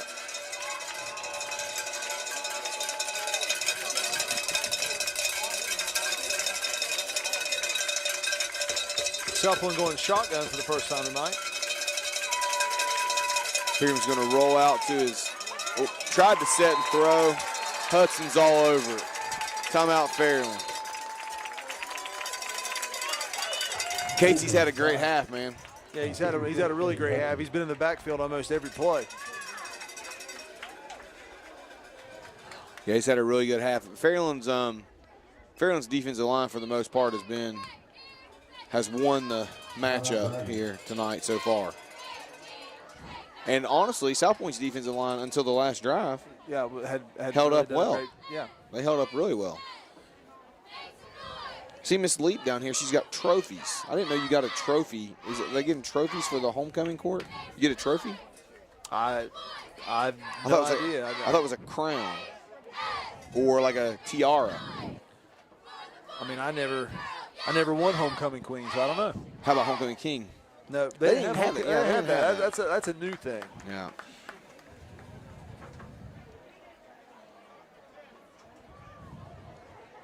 I see our girl Yardley Gorby down there with a crown in her hand, though, like the king's hat. It's going to be hard for us to tell who these people are with these masks on. We can say, oh, that's a pretty dress, or oh, that's a cool outfit, but we don't know who they are because we can't see them. 3rd and long, 3rd and 20 here for South Point. From the Fairland 25, or from the South Point 25-yard line, Pegram in the shotgun. Going to fake it. Going to try to throw it long to Brant. Jump ball. Bryson Hunt's going to defend it, knock it away. Going to bring up 4th and long. It looks like South Point's going to have to punt the football.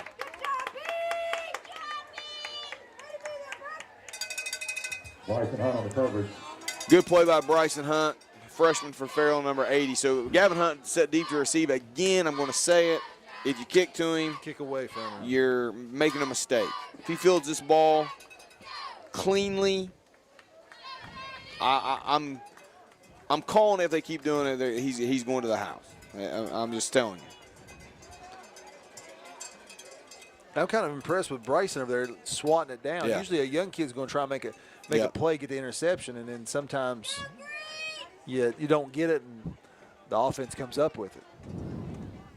Oh, Barker almost got to it for Fairland. Going to be a really short kick. Going to bounce to the Fairland's going to take over. Yeah, Fairland's going to take over about the South Point's 36-yard line. Barker, I mean, in Collins' defense for South Point, man, if he doesn't get it away, I mean, Barker's blocking that for Fairland. So Fairland's got great field position. 1:21 on the clock and 2 timeouts. They got plenty of time. They can run the football. Yep. They don't have to go hurry up and throw. They don't have to throw the football right now. They can still run it. And they had a lot of success in the last drive. Absolutely. Same formation, basically 3 receivers to the bottom, 1 to the top. Brumfield single setback.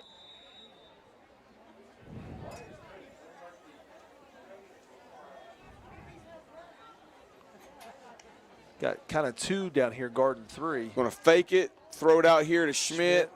Incomplete.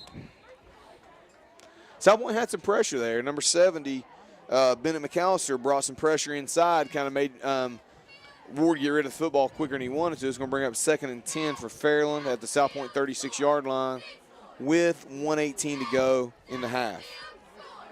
You talk about homecoming king. I do believe my class was the first class to have prom king. Oh, really? Yes. Shout out to Andrew Ramsey. Oh, was he? Nice. First homecoming king in Fairland history. Nice. Andrew Ramsey. Shout out Andrew Ramsey. Ward's going to take. Going to have. Oh. Xander was wide open. He wasn't even looking for the football.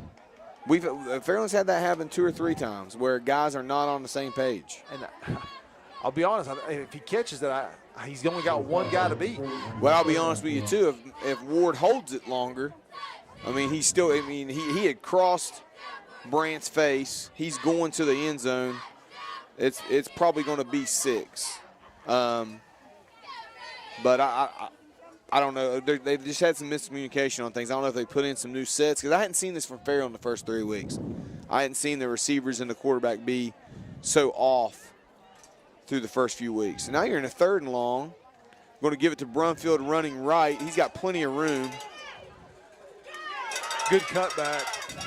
Good pursuit by number 52, Hunter Berry, a freshman defensive lineman. He's going to bring Brumfield down, but not before a first down at the 21-yard line. So Fairland's got it. 1:07 to go here, 1st and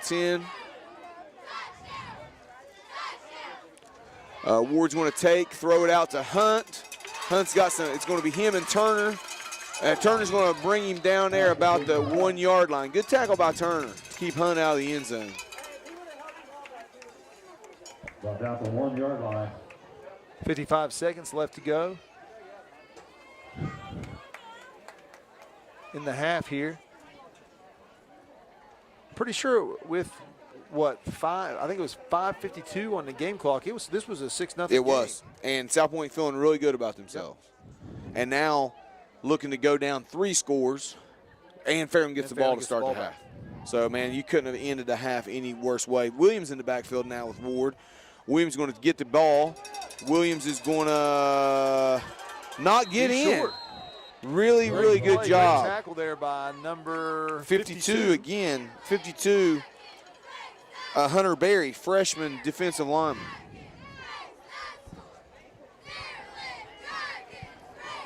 So 2 good plays by the freshman Hunter Berry. No timeout for Fairland here. Brumfield back in the backfield. We'll give it to Brumfield again, going left, easy touchdown. Goes in pretty much untouched.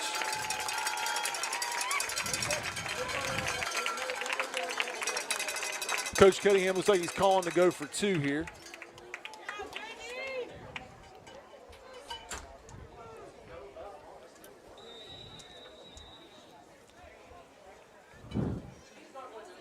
I don't see Marshall on the sideline. Maybe she surely she didn't get changed. She's changing, for home. dude. She got to put that dress on. No. You think so? No, I think she's coming out in her pads. If she can change that quick, we're calling her the Clark Kent. But we know she can. Like we've seen them after school, like get ready for pictures. We know that doesn't happen. That's a good point. It's not possible. If it is, we know that picture day we should be okay. We can still practice. Yes. All right, so Ward's going to roll to his right, throw it to Schmidt for the 2-point conversion. Going to bring Fairland to the 21-0 lead with 22.6 seconds to go here before halftime. What a tough way to end the half. Yeah, definitely a tough way to end the half. In a matter of 5 minutes on the game clock, you go from feeling pretty good about the game to feeling like the game's just about out of reach. Well, South Point scored what this year? They had 13 against Portsmouth. They didn't score last week against Chesapeake. And week 1, I don't think who they played week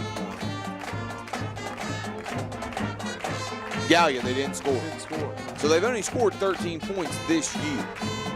So now they're down 3 scores here, but right before halftime. So, and I'm sure Coach Cunningham's not going to be crazy pleased with how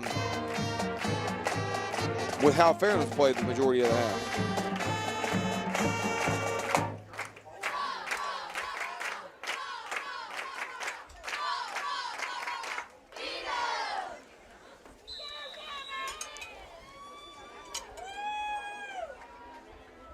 So Hunt's going to tee it up here. Kickoff over, good kick to Brant. Brant's going to field it at the 10-yard line. Going to be brought down there by Steeler Elite of Fairland at about the 25-yard line. Quarter to take over 1st and 10. Ball at the 25-yard line.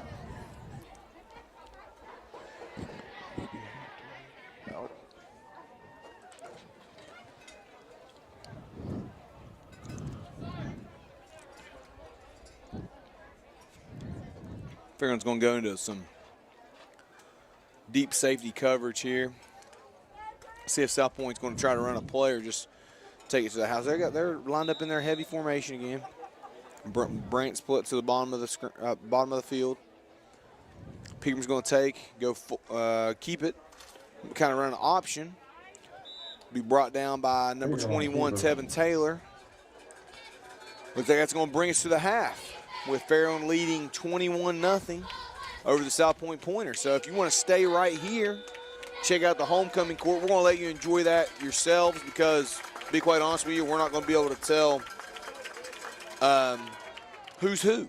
So enjoy, watch the homecoming court, stay here, and we'll be back shortly with our first half analysis.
Welcome to homecoming. This evening, the marching band will be playing "My Heart Will Go On" as we recognize our 2020 Fairland homecoming chorus.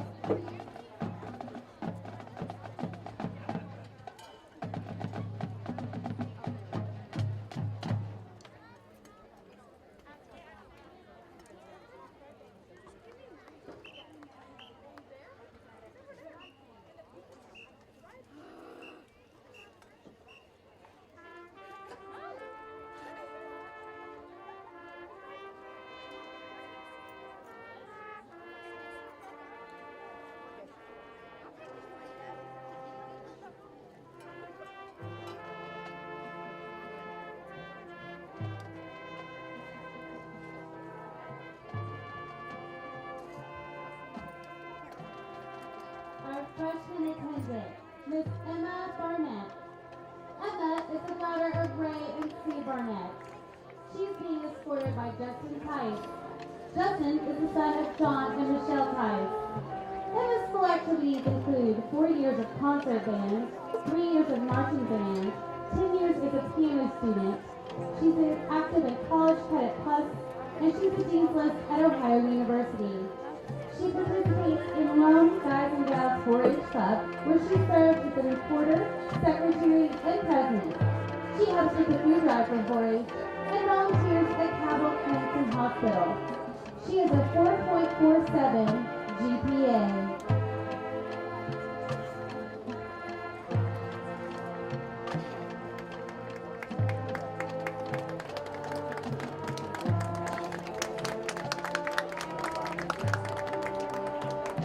Freshman attendant, Emma Barnett.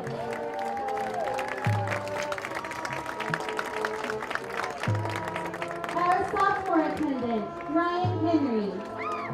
Ryan is the daughter of Marshall and Holly Henry.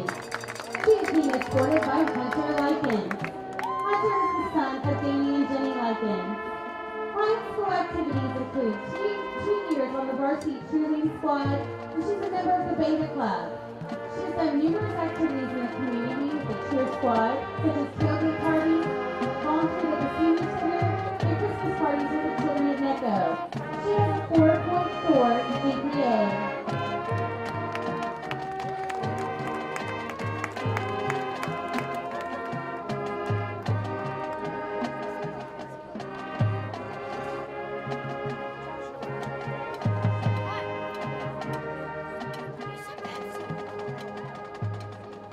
Sophomore attendant, Ryan Henry.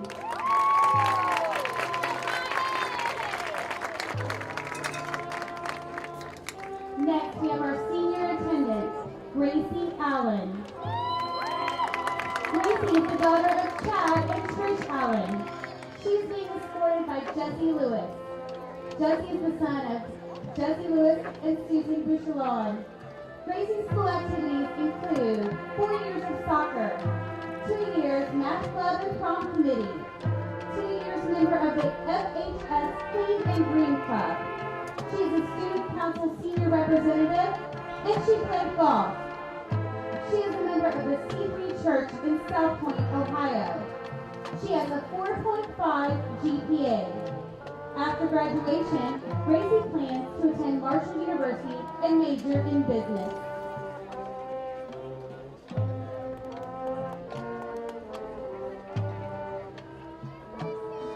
Our senior attendant, Gracie Allen.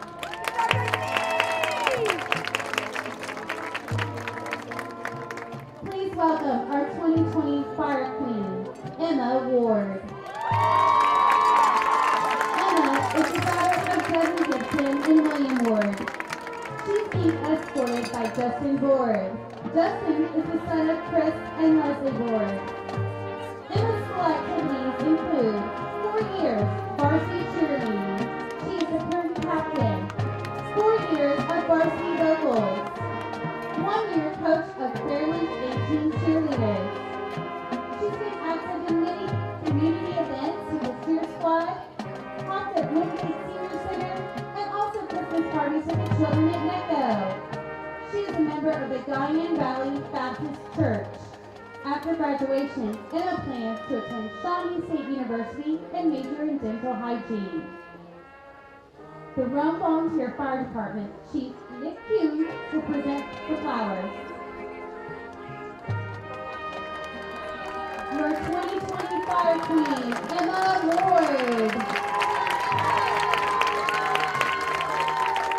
Welcome our 2020 Homecoming Queen, Zachary Stewart.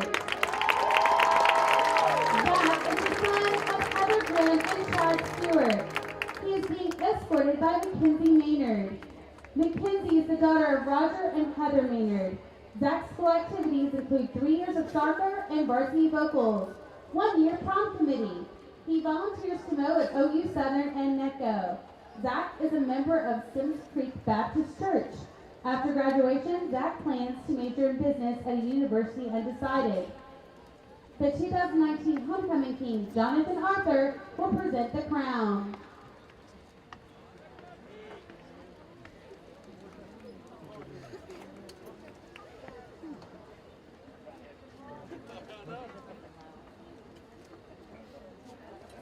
Your 2020 Homecoming King, Zachary Stewart.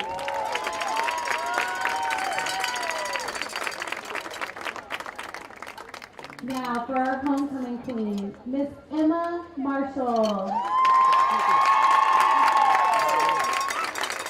Emma is the daughter of Eddie and Renee Marshall. She is being escorted by Jacob Polson. Jacob is the son of Rob and Jody Polson. Emma's school activities include 4 years of cross country and basketball, 4 years of student council vice president, 3 years of math club and tri-am, 2 years of track, football, and beta club, 1 year of golf, prom committee, and Block F. She is a member of Young Life and a 2nd and 7th Foundation athletic representative. She has done numerous activities in the community through student council and beta club. She has a 4.3 GPA. After graduation, Emma would like to be a pediatric nurse practitioner.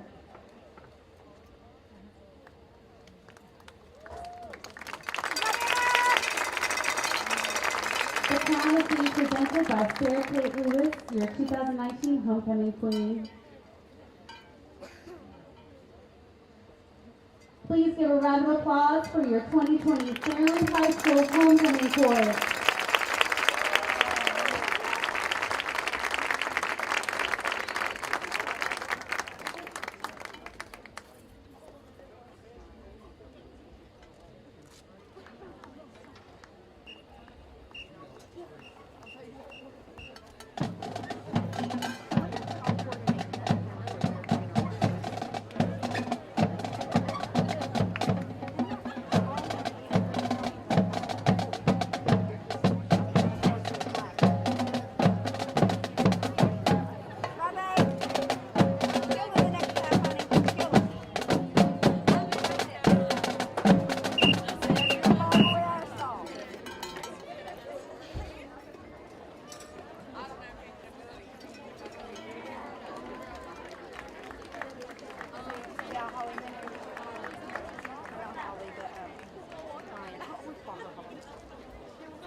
Halftime score, Chesapeake 28, Portsmouth 24.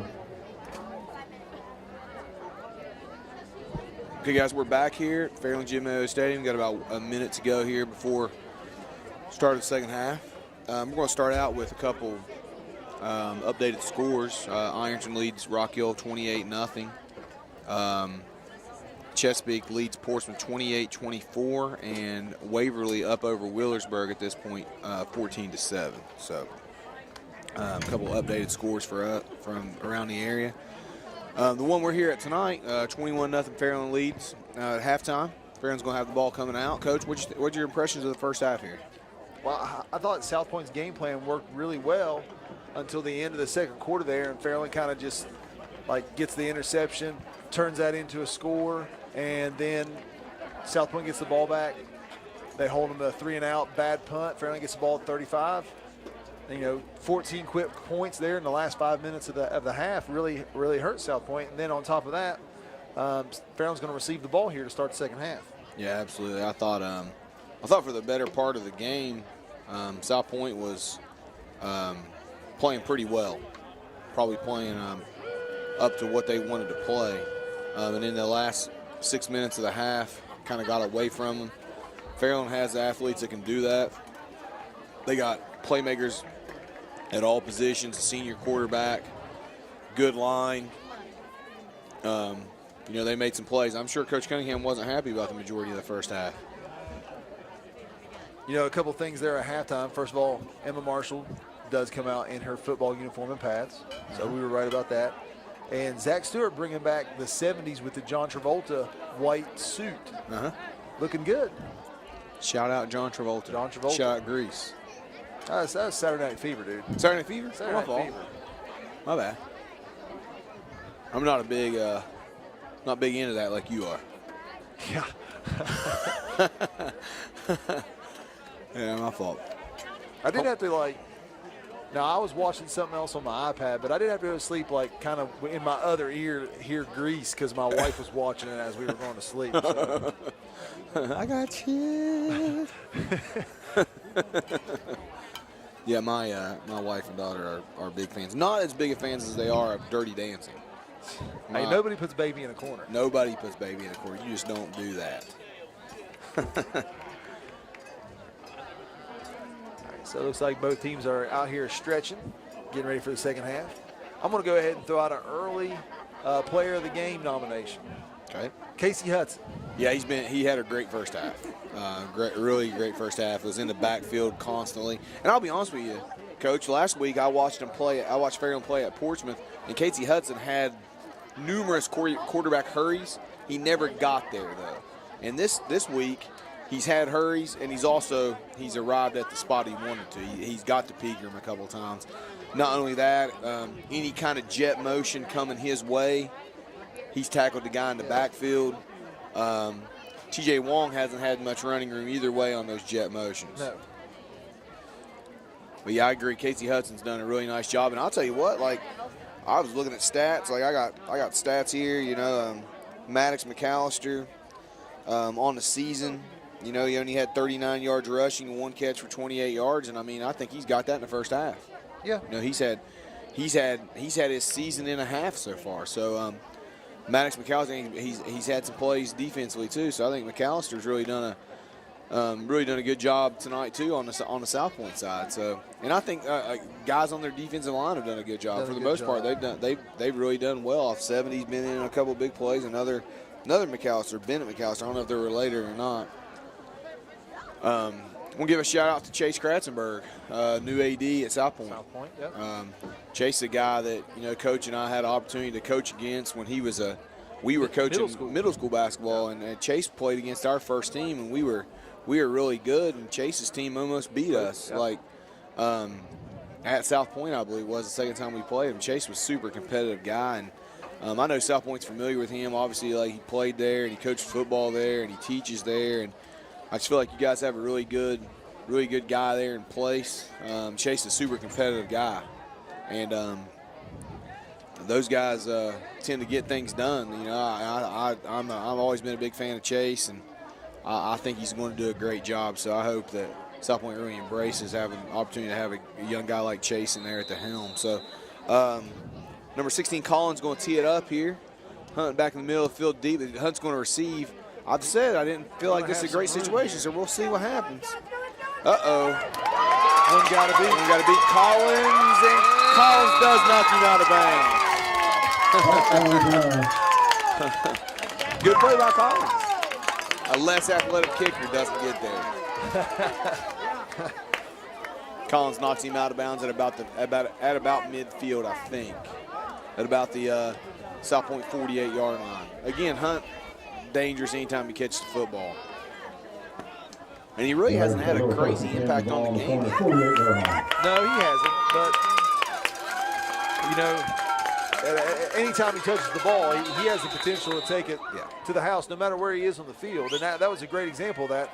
I know Coach Davis probably holding his breath there, seeing that low punt or that low kick, giving all that space to Gavin. Schmidt's going to be a quarterback here to start the half. So, again, we've seen pretty much a wildcat situation with a running quarterback here. Late substitution. Going to give fake the give. Keep for Schmidt. Schmidt's going to have some room, going to be run down from fumble the ball, and South Point's going to recover it at the 19-yard line. So Turner's going to run that one down from behind by South Point, knock the ball away. South Point's going to have the ball at their own 19-yard line. So really good way to start the half for South Point. Again, that's a great example of not giving up on the play. It looked like Schmidt had some room there, and here comes Turner in from behind, poke the ball away, and South Point's in business. Fairland's been really good this year about turnovers. I mean, I know they had the 4 picks there in the first half against Portsmouth last week, but for the most part, they haven't turned the ball over very much. Been pretty clean. Jordan Williams coming off the field, he kind of looks maybe a little shooken up a little bit. They're going to give to McAllister. McAllister's going to be met by number 65, Ryan Dixon, after a 2-yard gain. Tackled out about the 20-yard line. Going to bring up second and about 8, maybe 9 from the South Point 20-yard line. Dixon's done a good job. We've called Dixon's name a couple times tonight. For a freshman to be playing in at middle linebacker, that's not easy. Just the fact that Coach Cunningham's to play middle linebacker as a freshman kind of tells you about how good his football IQ is. Yeah. Fullback.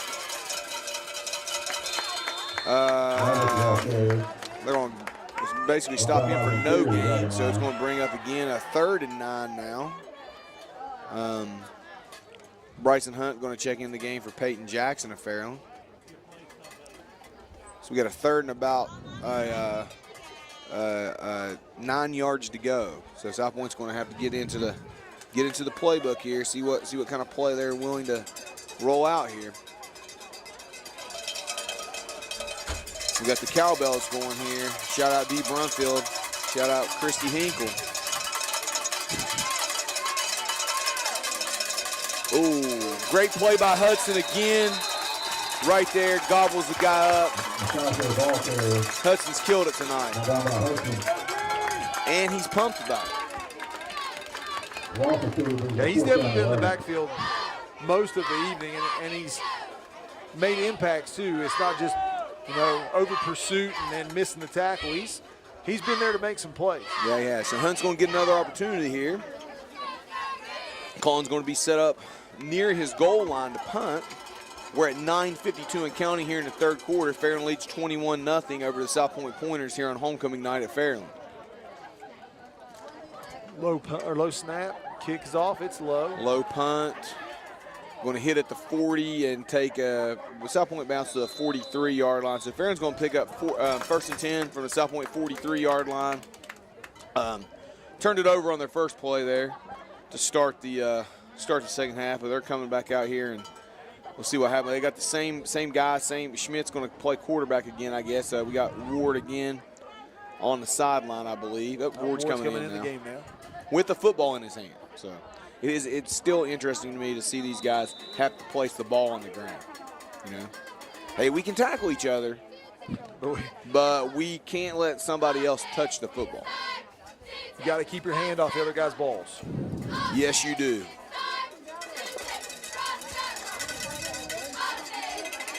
Schmidt in motion. Going to give to Taylor. Taylor's going to, looks like we're going to have a hold on 75. You can see, you can see Justin McKee's shoulders just slump. Like, that's going to be a big loss because the hold was in the backfield. It's going to be 10 yards from the spot of the foul. Those stretch plays get tough sometimes, man. Like, they're trying to keep them off their back, and just couldn't let go of him, man. You know, when you get in a stretch play, it's easier for the official because the blocks are more in open space. It's easier for the official to see the play as well. It's going to bring up, I think, about 1st and 22. Long, I'll tell you that. Taylor's going to be the back now in the game. I believe Taylor was the back on that last carry. Yeah, he was. 2 receivers each way for Ward. Ward's going to drop. Got protection. Got Hunt over the middle. Brant misses him. He may go. Well, so much for Hunt not having an impact on the game. He just went 58 yards for the touchdown. Brant was there. Brant made a play on the ball. Brant made a play. Just come up empty, and Hunt takes it another 40 yards for a touchdown. Hunt's the kind of guy you can't miss on. You can't make a mistake. He's going to make you pay.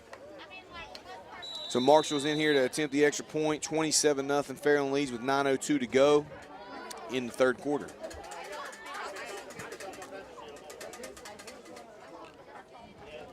Marshall's kick is up, and it's no good. Wide left.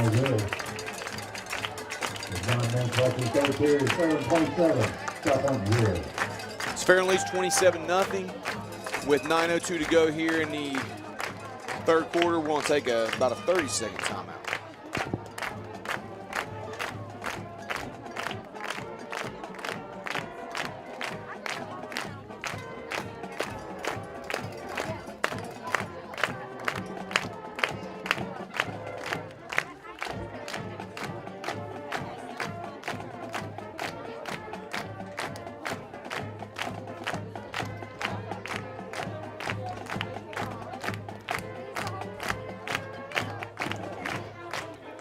Okay, we're back here at Fairland Jim O Stadium. Fairland leads 27-0 with 9 minutes to go in the third quarter.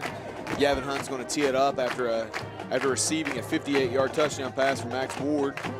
That's Hunt's probably what, 5th, 6th touchdown of the year. Hunt averages one or two. He averages 1 or 2 a game. Super explosive guy.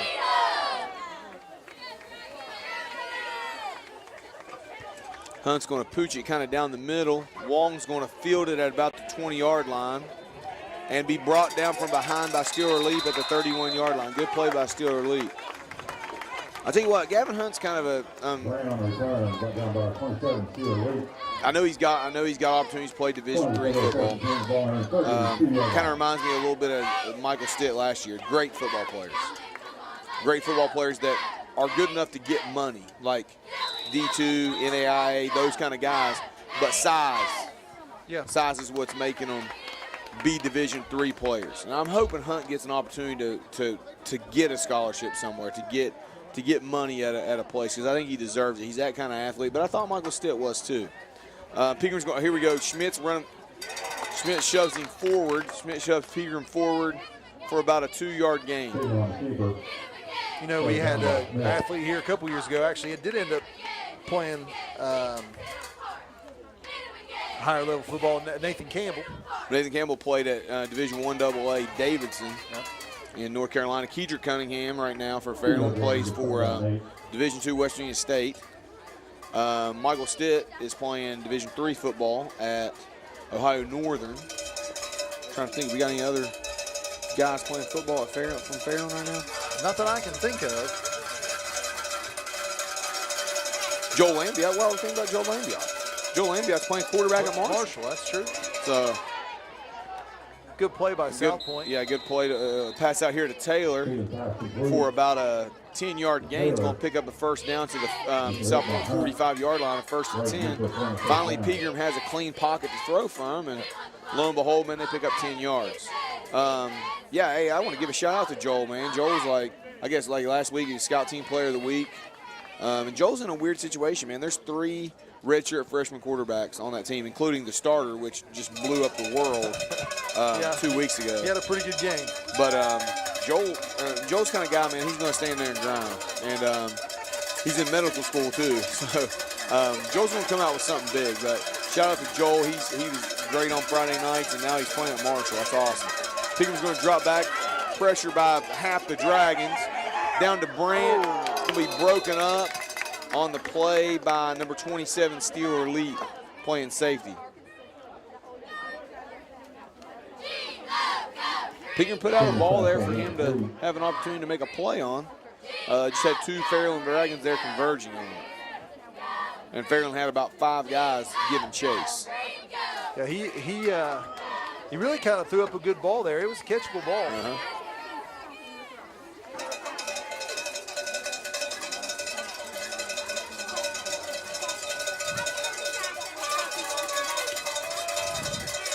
Second down and 10 here for South Point.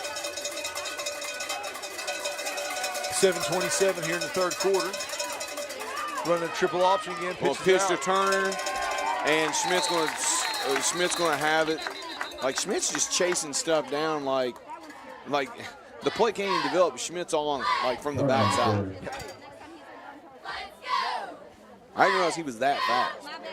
I didn't either.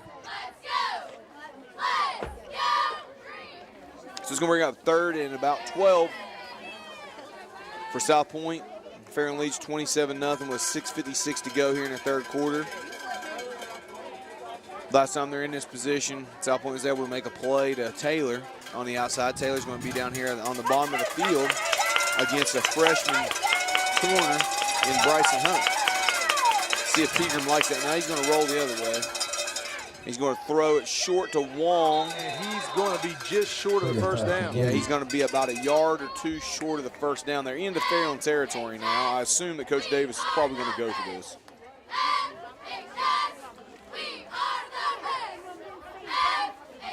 Number 11, Taylor, played out by Brumfield.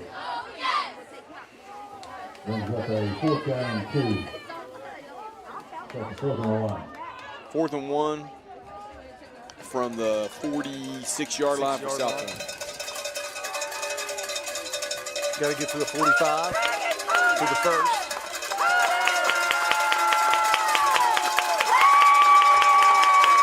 South Point's going to go into a heavy look here. Fairland's going to crowd the line of scrimmage. Oh, Schmidt. Oh, they got a flag though. Personal foul. Looks like it may be a personal foul face mask. Yep, personal foul face mask on Fairland. So that's going to give him a first down. It's going to give him a first down. South Point coaches here beside us in the box. I don't think they were too happy about what happened there. I don't know if the wrong read or what, but missed assignment. Fortunate enough for them, Fairland on the tackle has a face mask penalty called, and it's going to give him a first down well inside Fairland territory. Do we know what happened to Jordan Williams, number 5 for Fairland? He came out of the game kind of, I don't want to say hobbling, but he's been walking awfully ginger there. He's been battling a hamstring injury all year. I don't know if that's what he's dealing with now. I know he dealt with injuries last year too. So Pigman's going to give it to the fullback up inside. He's going to be tackled about a yard gain right at the 30-yard line. So it's going to bring up about 2nd and 9 for South Point. We got 6 minutes to go and counting in the third quarter. Fairland leads 27-0.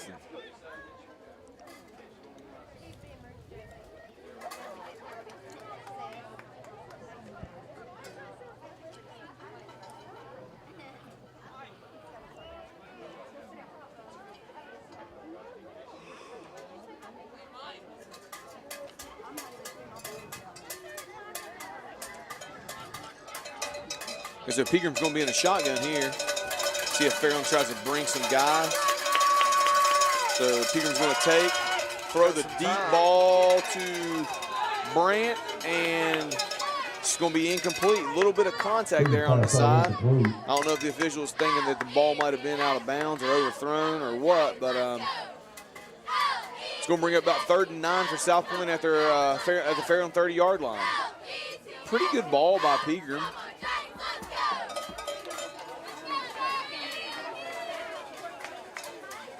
I learned this a couple years ago from our AD here, Coach Gorby. In high school, there's no such thing as a uncatchable ball. Oh, really? So that's not in the rules. It's either pass interference or not pass interference. The placement of the ball doesn't mean anything. Schmidt again from the backside. I don't know if they're trying not to block him or what, but like, I don't know if they're just letting him run free, but it ain't working. They need to account for that guy. Number 53, Austin Porter, into the game. Shout out to Real AP coming into the game. Shout out Reese Barnett. Reese, hope you're out there listening. Absolutely. So South Point's going to go here. 4th and 11 from the Fairland 31-yard line. The cowbells are ringing.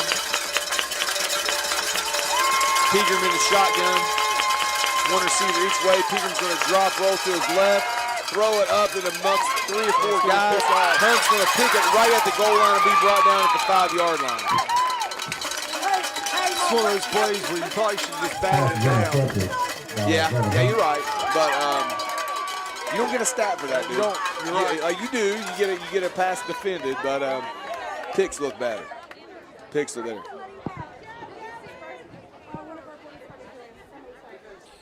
Yeah, there's another unique dynamic to this game we failed to mention to talk about here. What we got? The offensive coordinator for South Point is Brandon Haynes. Is Brandon the offensive coordinator? I think so. I think that's what Coach McClung told me today. Okay. And Brandon teaches here at Fairland, and his wife is the head volleyball coach. Yep. So that brings Brandon played football here, I'm pretty sure. I'm pretty sure he's a Fairland guy. And he's the assistant track coach here at the high school. He is. So so I wonder how the dynamic was between him and the students this week. Were they talking junk to him about, like, hey, we're going to do whatever, how guys can get? And, I assume that Brandon probably had some things to say back to him, Hey, volleyball team's doing great, by the way. Talking about his wife, they had a big win over Ironton last night. I guess it went 3-1, and every game was 20-something to 20-something. Ironton beat us the first set, and then we beat them the last three. But it was really close. So Fairland volleyball is playing really well. I think they're 2nd place in the league behind Galplis. So Fairland's going to have 1st and 10 here at their own 5-yard line with 4:28 to go in the 3rd quarter. Ward's in here at quarterback. So last time we had a situation like this, we got, a 98-yard touchdown pass? Yes, we did. Do you think Ward's going to drop back, down it, and then try to go for the go for that 99? Go for that 99. We got to set that record straight. Number 9, Gavin Davis into the game for Fairland. One of the receivers. Ward's going to take. They're going to heavy blitz here. And Taylor's going to be brought down. Going to lose a couple yards. He's going to be tackled down at about the 4-yard line. So now we're going to bring up 2nd and about 12 for Fairland. South Point brought guys. I would assume if they're going to bring them on 1st down, they're going to bring them again.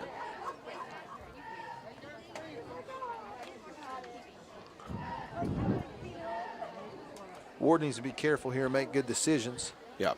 Don't want to turn the ball over. Got a new safety here. Pegram's going to be playing safety now. Brant may be getting a break over here. Brant's played a big part in a lot of different situations here for South Point tonight.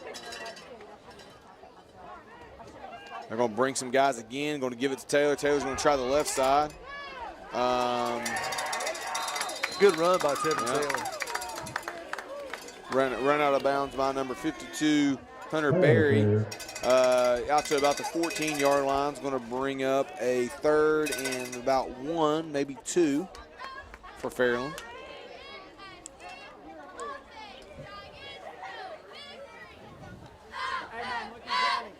Maybe 3. 1, 2, or 3. 2. We'll call it 2. Taylor's going to stay at running back. Brumfield's in at H-back.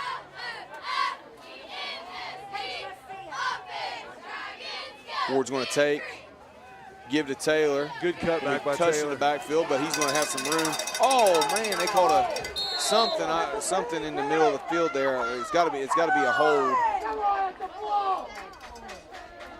Holding.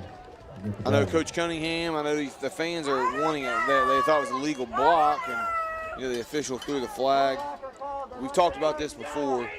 You're up 27-0. South Point's 0-3. You don't get calls in this situation. Yeah. They don't give you calls here, and that's not. I'm not trying to take anything away from South Point. That's just how sports are played. Like the team that's winning big doesn't get calls. I'm not saying that call always happens there, but I'm saying like if a flag's thrown, it usually goes against the team that's up 27-0. So 3:01 to go. Fairland 3rd and 8 now from their own about 10-yard line. Looks like we got a guy lined up off sides.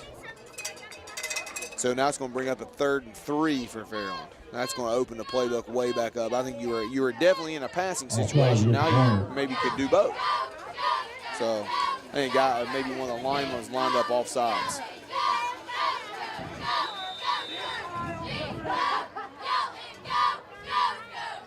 Should take it back to just about where it was in the previous play. Going to bring one of their linebackers. Ward's going to throw it up. And, oh, man, that would have been a heck of a catch by Davis. He tried. That's good coverage, man. Really good coverage by number 23, Brendan Dillon. Brendan Dillon. Shout out Brenda Dillon. One letter difference from our girl Brenda Dillon. So shout out Brenda Dillon there. Brendan Dillon on the coverage. So Fairland's going to have to punt here from deep inside their own territory.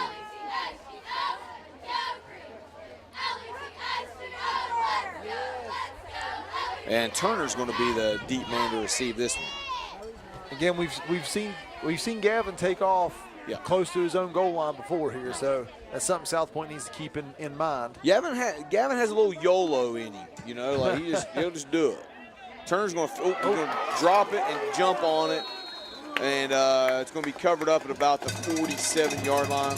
So South Point's got good field position across midfield here. We're going to have the ball 1st and 10 with about 2:29 to go here in the 3rd quarter. Fairland leading 27-0. I think Turner saw some green space in front of him there. He maybe got a little excited.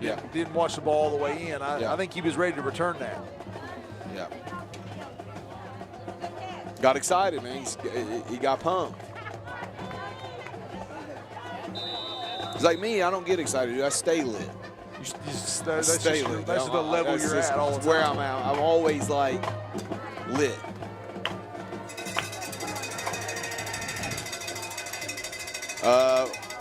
Looks like Wong again. Brumfield in the backfield. TJ Wong is not going to think of this game fondly. He's had so many negative yardage carries, and none of them have been his fault. I mean, the blocking just hasn't been there. I mean, he gets the ball on top of him as soon as he gets the ball. He gets the ball and bang, there they are. I mean, it's definitely none of his fault. It's just been not been able to really get any kind of room.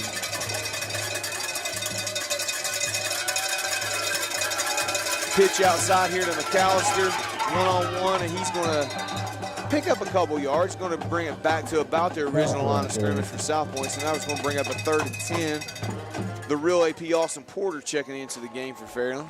4-yard game, brings up 3rd down and 9. Looks like Fairland's got Logan Hamlin a little dinged up on the sideline. Yep. Working with our guy, trainer Mike Jogger.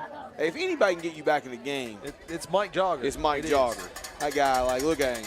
Short pants, no socks, all heart. That's him.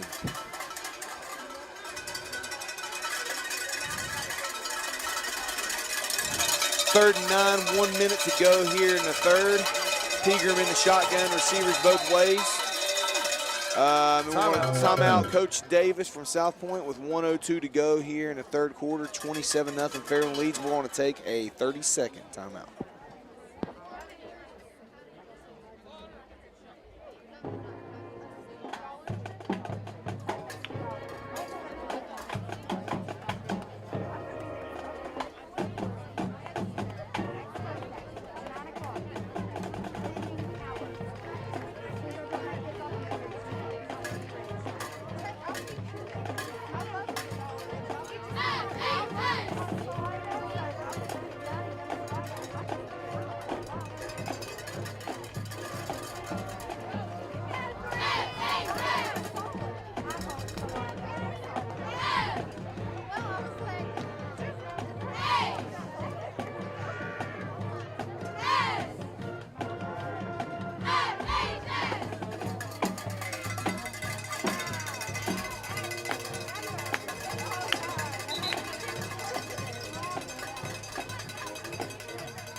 Okay, we're back here. South Point faces the 3rd and 9 from the Fairland 46-yard line.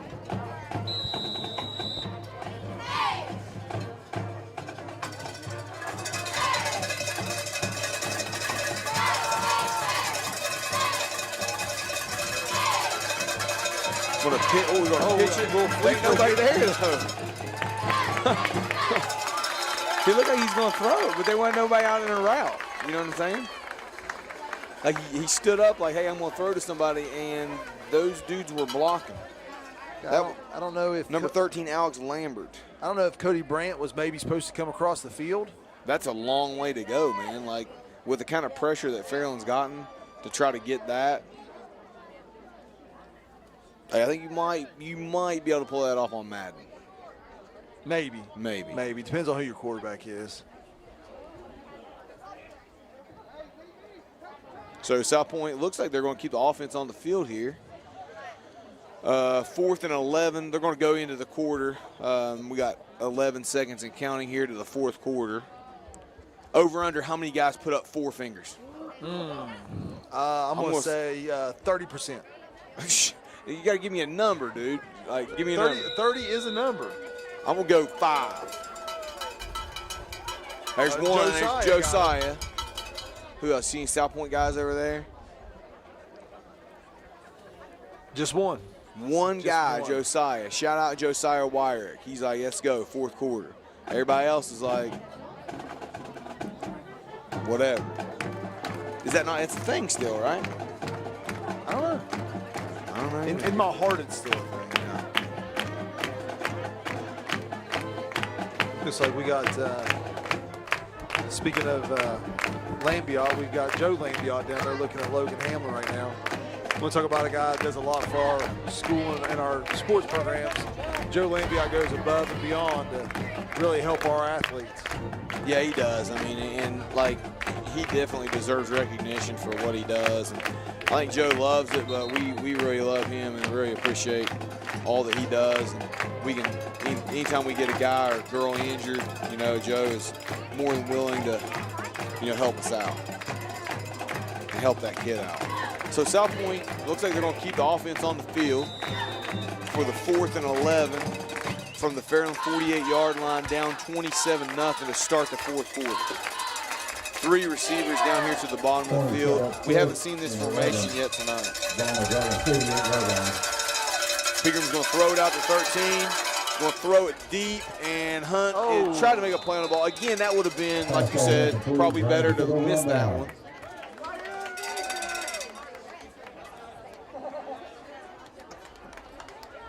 So Fairland's going to have the ball 1st and 10 at the their own 48-yard line with 11:55 to go here in the 4th quarter. Fairland pretty dominant that quarter, Coach. Yeah, they were. But again, I told you I didn't think South Point was going to roll over, and them calling that play tells you they're not. There's no quit in them. Like they're going to try to get some points on the board. They're going to try to get back in the game. They're going to keep playing. Right.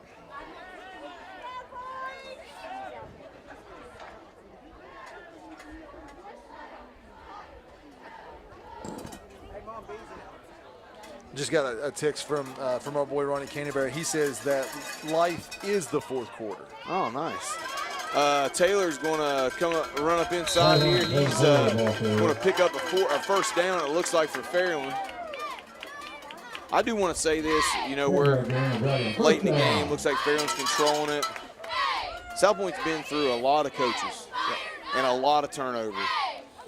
And for whatever reason, like whether they've soured on a guy, expectations were too high, too soon, whatever the case is. I can tell you what, our coach on our sideline, Melvin Cunningham, first year at Fairland was 0-10. And I'm really glad we didn't turn our back on him. Yeah, absolutely. Melvin's done a great job with this program. I'm really glad that he's our football coach now because I feel like we have one of the better ones. I say that to say this. You know, South Point, you're not going to turn it around in a season. You know, like you've been bad for a long time. And right now you have better numbers than what you've had in a long time. Something's going right down there. Like, something's going right. These guys haven't quit. These guys are playing hard. Like, give this guy a chance. If he wants to be there, he wants to have a chance. Give this guy a chance. I really feel like he deserves that. Like, these kids deserve an opportunity to play for a guy that has an idea about what he wants a system to be and lets him roll it out year in and year out. Has an off-season program, that kind of stuff. So please, not that you're ever going to take my advice, but I really feel strongly that, you know, Coach Davis deserves the opportunity to get the thing going in his direction. I know that Fairland's lucky and fortunate that we didn't turn our back on Coach Cunningham when we were winless. Yeah. And we have a coach in Coach Cunningham who is involved in every level of our program here. He's here on Saturdays during youth league, screaming and yelling and cheering for the kids. And he's a person the kids want to grow up and play for. You know, that's something those kids in our youth league talk about. They want to play for Coach Cunningham, and you know, give Coach Davis that chance to let those kids that he goes and cheers for on Saturday to be able to come and play for him. Let him build his program. Let him develop this offense. Let him develop this defense, and let these kids just grow in the program. I can say that, you know, a guy like Brandon Haynes, obviously know he's a good dude. Darren Baker's on that coaching staff. Darren Baker was a longtime Fairland coach. We know what kind of guy that guy is. I mean, coaches are there, man. Like, you just got to give him a chance. Hunt's going to get another score here from short pass to Hunt. Going to make it 33-0 with 9:49 to go in the game. Marshall on to attempt the extra point. So Hunt's been to the end zone twice now. Yep. After you said he didn't have much of an impact on the game. And then bang, bang, there it is. That's how fast it can happen. You know, Hunt had for his standards, a down year last year. He was all Ohio as a sophomore. Yep. And he comes in last year, and, you know, Max Ward's a new quarterback. Had a hard time getting the ball to anybody last year, to be honest with you. And now he's figured it out. You know, we bragged on Max all year, and Max has done a well of a job. So Marshall's going to tee it up here, and it's going to be right down the middle, good for Marshall. That's going to make it 34-0. I think something else that's really helped Gavin this year is the development of Xander Schmidt, the development of Steeler Lee. I mean, those guys are threats too now. Yeah, yeah, it's hard to key on one. Well, we saw like the first game of the season, you know, against Chesapeake. They did what they could to take away Gavin. Steeler scored twice, right? Yeah. Steeler has 2 touchdowns that game, over 100 yards receiving, and we really haven't heard much from Steeler since that game. No, but you know, the Colgrove game, Xander has 2 touchdowns, 3 touchdowns. Plus he had 2 receiving and 1 rushing. Right. So, and you know last game Tevin Taylor has 2 touchdowns. And I know you lose Gavin next year, and that's a big loss, but the cupboard's not bare. There's still a lot of big play potential on this offense next year. Absolutely, for sure.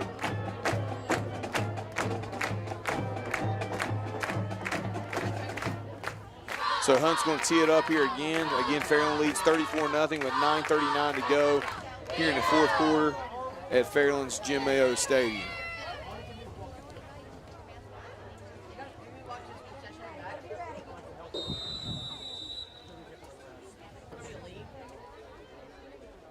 Kind of feel like after this kickoff, it might be the last time you see Gavin on the field. Going to kick it to Wong across the 30, make a play across the 40. Going to be brought down by Porter at about the 46-yard line. There's going to be a flag to finish the play. Pretty good. Hey, I just said Wong hadn't made much of an impact, and there he is, man. He had a good run. So I just need to say that you haven't like made much of an impact, and then you're going to make it. You're going to kill it. So I got a text here. You know, we shout out Brenda Dillon and didn't shout out. You know, I guess it's her birthday. Oh, is it really? Yeah. So happy birthday, Brenda. We talk about Ronnie Canterbury and how much he does for us. Brenda Dillon's a huge supporter of ours. Yep.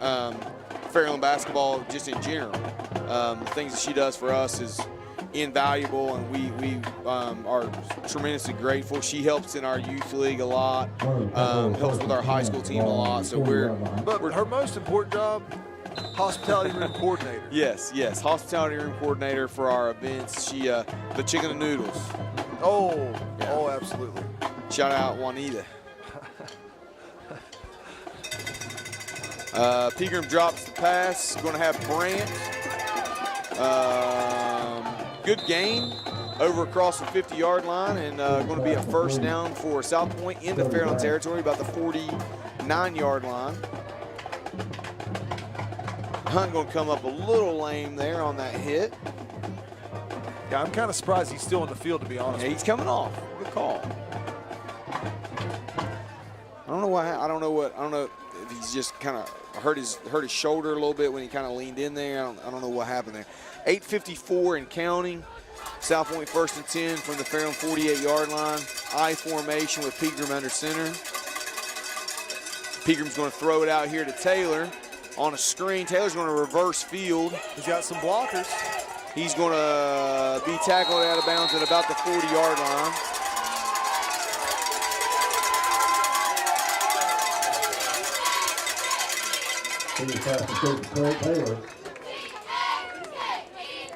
So that's going to bring up a second and about 3 for South Point. Pretty good play by Taylor to see that open space on that side of the field.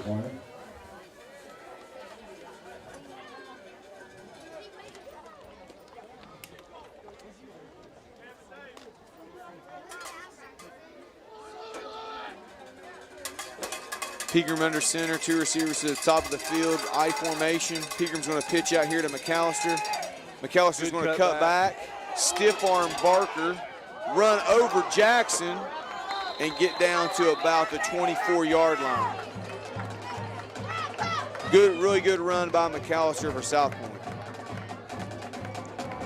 It's going to set up 1st and 10 for South Point at the Fairland 24-yard line. I believe this is the best field position that South Point's had all evening.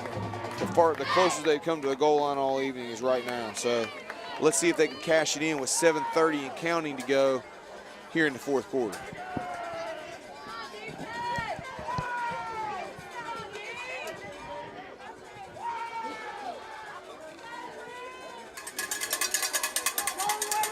Same formation. Pegram under center. Gives to McAllister. McAllister up the gut. McAllister's got room. 1 man to beat. Going to beat him. Gets to the corner. Touchdown, McAllister. 24-yard touchdown run by McAllister. Great run. Great effort by that young man. So that's going to bring the score to 34-6 with 7:04 to go here in the 4th. That was the McAllister special there. That was. He had a great drive there. He had 3 big runs there. Yeah. On that drive.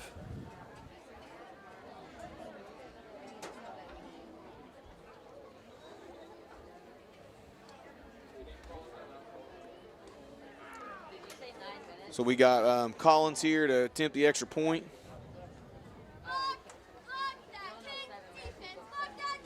Collins looks like he handles all the kicking duties for South Point. It's going to be straight down the middle and good by Collins, so it's going to bring us to 34-7 Fairland with 7:04 to go here in the game. That's a good drive by South Point. It was. It was.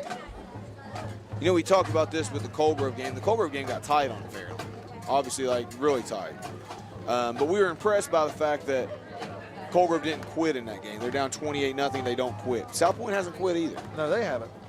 So, again, I love to see that kind of stuff. I love to see guys fight. Like, obviously, we all want to win, but you build your character, who you really are as a person whenever, like, things aren't going your way. Who are you when it's not going great, you know? And it's just been great to see. You know, I think maybe some of these kids with the events of the past, 7-8 months realize all this can be taken away from them, overnight. So they need to enjoy every moment of it and play play every play like it's their last. Yeah, I know. I saw my daughter posting on Facebook. My daughter's a senior here at Fairland High School, and she posted on Facebook that she was excited to see some Friday Night Lights and see some homecoming stuff, and just kind of like the understanding of, hey, man, I haven't done this forever. You know, I haven't got this opportunity, and she's right. You know, you gotta understand how blessed you are. Schmidt's going to field the kickoff and be run out of bounds at about the Fairland 34-yard line. So Fairland's going to have 1st and 10 at about the 34.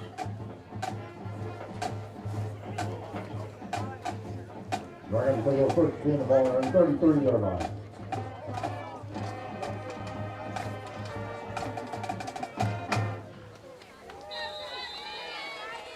So we got we're going to have a timeout, Fairland. So we're going to take one as well. 7:01 to go here in the game. We'll take a timeout. Fairland leads 34-7.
All right, we're back here at Fairland Jim Mayo Stadium. Looks like Fairland's going to bring in, have some second string guys. Both teams. Change of the guard, basically. Both teams got some second string guys in the game. Peyton Jackson's going to take over at quarterback with Garrett Spence, the single tailback, single setback. Lineup changes all around.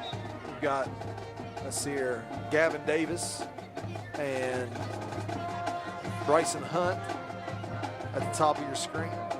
And here at the bottom, it looks like Brian Ward. So we got somebody lined up offsides for South. Lined up in the neutral zone.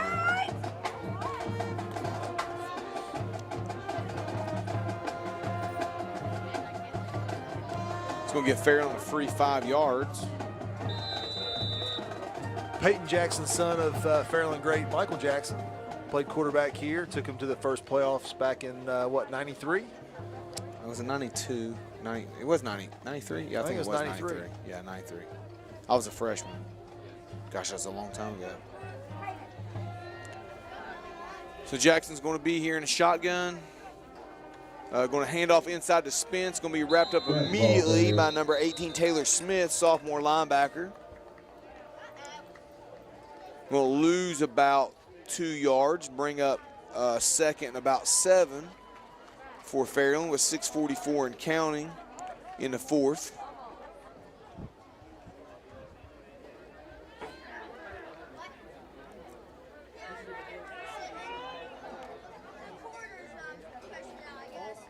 So we got Ryan Ward and Bryson Hunt on the close side. South Point trying to bring the heat, man, and got 2 guys jumping offside, so they're going to give Fairland that lost yards back. They've had 2 offside penalties here. It's going to bring up a 2nd and 1 for Jackson and Fairland.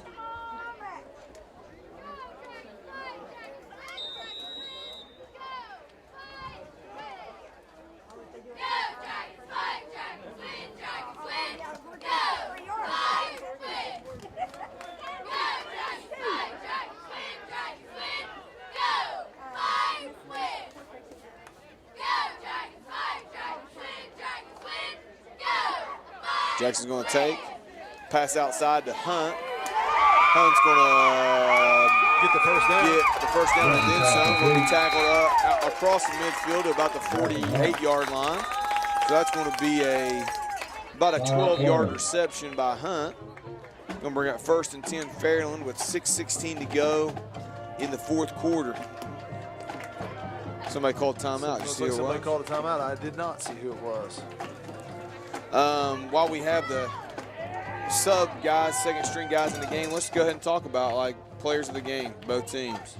I want to stick with my one from Fairland for the first half, Casey Hudson. I think he had a great game. He impacted the game as much as anybody, I think, this evening. He got to the quarterback a couple times, rushed the quarterback a couple times, had a couple tackles for losses in the backfield. So I think all around, Casey's had a really good game. Yeah, I've been super impressed by Casey Hudson. Obviously, Gavin Hunt played a great second half. J.D. Brumfield, plenty of plays in the backfield, had kind of got us off the schneid there into the first half. Xander Schmidt, crazy running down plays all over the field. Fairland again, man, that's kind of like their secret sauce is multiple guys. You know, multiple guys that make plays. Before we talk about South Point's player of the game, we'll let Fairland run this play. So Jackson in the shotgun, Spence single setback. Going to give to Spence to the right. Spence going to cut up inside, cut up again, and have about a 5 or 6 yard gain out to about the 43, 44 yard line. For South Point, who do you like? I'm going to go with Turner. He's taken the bulk of the carries. He's probably has most of the offensive yards. He's got the only touchdown for him. Turner, you're McAllister. McAllister. I'm sorry, number 5. I think he's had a really good game. He's played both sides of the ball. Yeah, I agree. McAllister's been a workhorse for him. I thought he's played a really good game. He made some really nice defensive plays as well. I'm going to give up inside again to Spence, and Spence is going to be tackled at about the 41-yard line. It's going to bring up about 3rd and 3. I do want to shout out my man Turner though, because he could have blown up Emma Marshall on that extra. He could have blown her up. Instead, he runs, he puts his hands up, plays it like a gentleman, not going to hit a girl. I don't know if he meant to do that or not, but hey, it really looked classy. So shout out Mr. Turner. Calling him Mr. because I don't want to keep messing up his first name. But again, I was super impressed by that play and the class that he showed. That's a tough run by Peyton Jackson. Gains about 10 yards up to the South Point 32-yard line. So Fairland's in business again. 4:48 to go here in the fourth, with Fairland leading 34-7.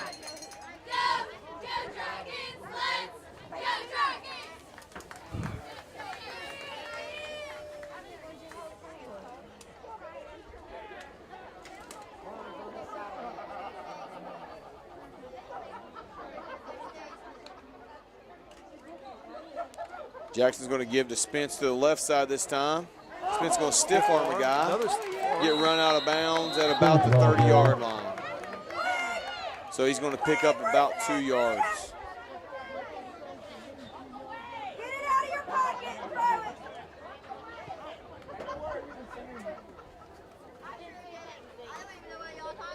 it. Gain of about 5 there for Spence. 4:17 left here in the fourth quarter. Go Dragons! Let's go Green! Just got a message from someone that's in Myrtle Beach watching. Oh. And said thank you for the coverage. So thank you for watching and tuning in. We're about to go. We're one person away from being international. We are. You ever think about it that way? Absolutely. Hunt makes a move. Hunt's got some room. Stiff arms the guy, and he's out of bounds about the 10-yard line. This might be our last hurrah this year, man. It might be. Potential of Fairland maybe hosting a playoff game next week looms really large at Gallipolis. If they can get through that one, they got a real good chance to host a playoff game here at Fairland. Yeah. Last 2 on the road, got to go to Gallipolis, got to go to Rock Hill, but they're gonna go into. At this point, they would host a playoff game. We'll see what happens here in the last couple weeks. Fairland's 2nd and 6. or actually like first and goal, I guess. Jackson's going to keep, run inside, touchdown. Touchdown. Jackson's going to get into the end zone for the touchdown. Peyton Jackson's first career touchdown. Congratulations. I hope you score as much as your dad did.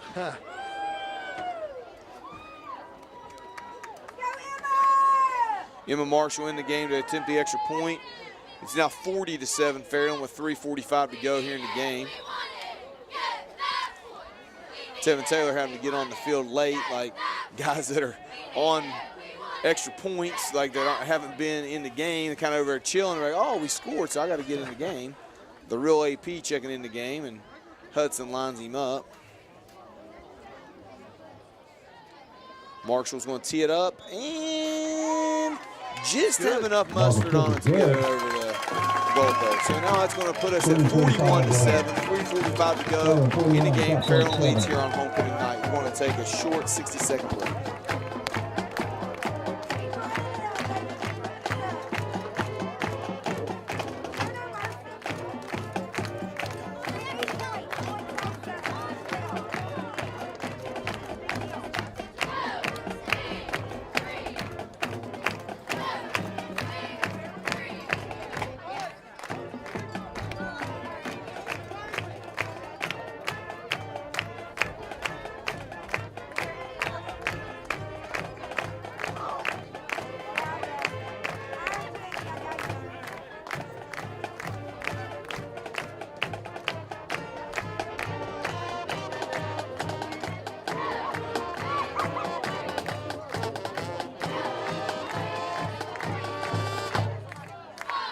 Okay, we're back here at Jim Mayo Stadium. Gavin Hunt's going to tee it up for Fairland, which leads 41-7 over visiting South Point.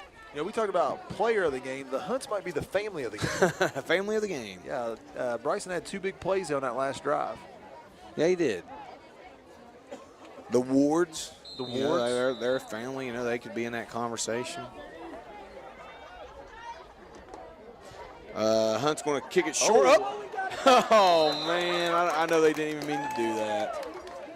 But it worked out. It hit a guy, hit an up guy, bounced right to a Fairland guy. Fairland's going to recover and have the ball back.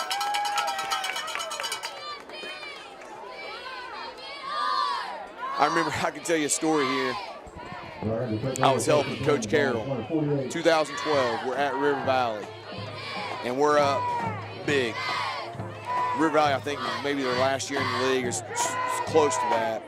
And, gosh, we had scored maybe 3 minutes to go in the game. Colin Dameron is kicking off. Colin wasn't the best kickoff guy. He comes up, it's grass at River Valley. If you've ever been to River Valley, it's grass. Anyway, he comes up, man, he kind of trips and barely kicks the ball. Looks like an onside kick. They recovered it, they got the ball, whatever. End of the game, man.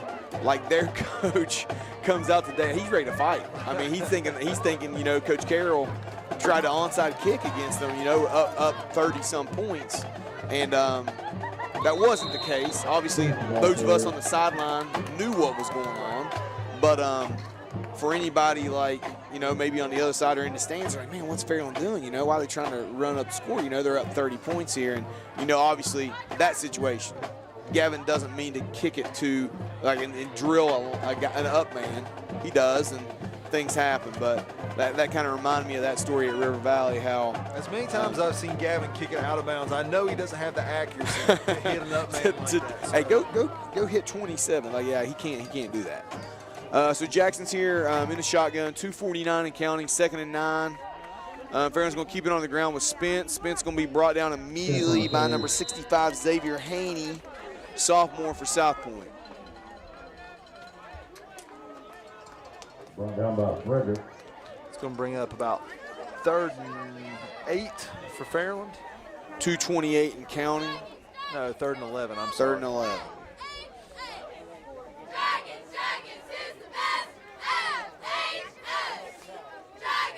It's always good to win your homecoming game.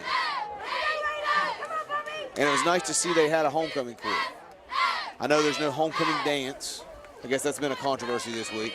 Yes. health department kind of shut down maybe what some parents had planned to try to do for kids. Jackson's going to drop deep and throw to, oh, what a catch! What a catch by Gavin Davis, in for the score. 50-yard touchdown pass to Gavin Davis.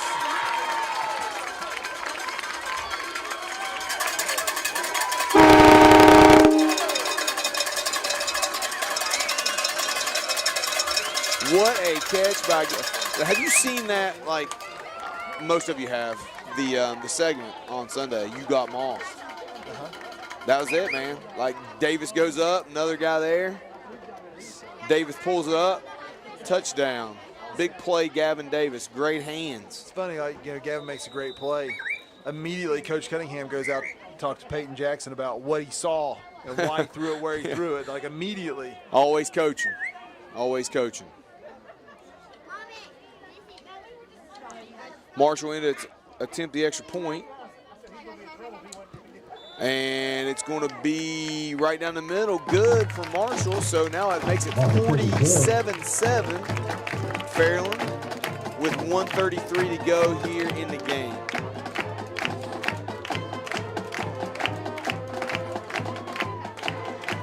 Good night for both teams from a standpoint. Everybody got in the game. Unfortunately, it looked like Fairland might have one that's hurt a little bit in Logan Hamlin. Hopefully, he's not too hurt. Maybe he'll get to play next week or week after. We'll see what his prognosis is. Did Jackson ever return to the game for South Point? I don't believe so. That's a good point. I don't believe Jackson ever did return. I don't see him sitting over there, but I don't know if he returned or not. Hunt's going to tee it up here again for Fairland, which leads 47-7 with 1:33 to go here in the game. So what started out as a 6-0 game with 5 minutes to go before halftime has ballooned into a 40-point loss for South Point.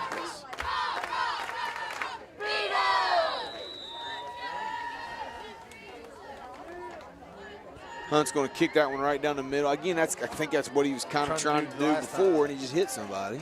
This guy's going to have to field it.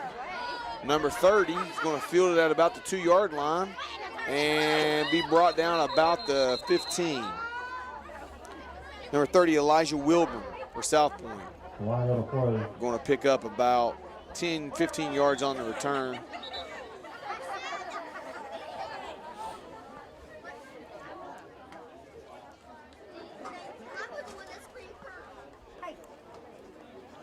Flag out here. We'll see what the call is. Coach Cunningham's all the way out to the hash mark, talking to somebody.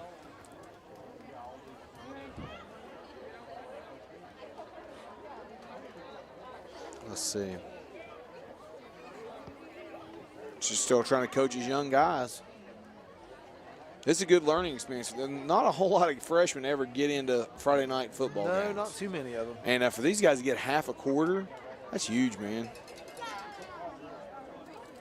That's one thing that's kind of interesting about Southern Ohio football is most times the rosters are so small that everybody gets to dress on the varsity.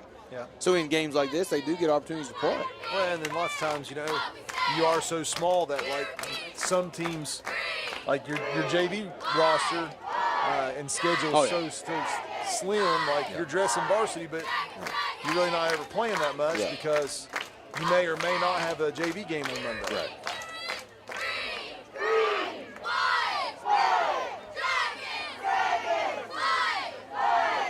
1:21 to go here in the fourth. Fairland leads 47-7. South Point's going to have the football on their own 7-yard line to start the drive. You know what that penalty was? It must have been against South Point. Quarterback's going to be number 8, sophomore Jordan Ermlovich. How would you say that? Marlovich. Sophomore. Ermanovich? I don't know. Jordan, let's go, baby. Let's get it going. 52 seconds and counting here to go in the game. 47-7, Fairland leads.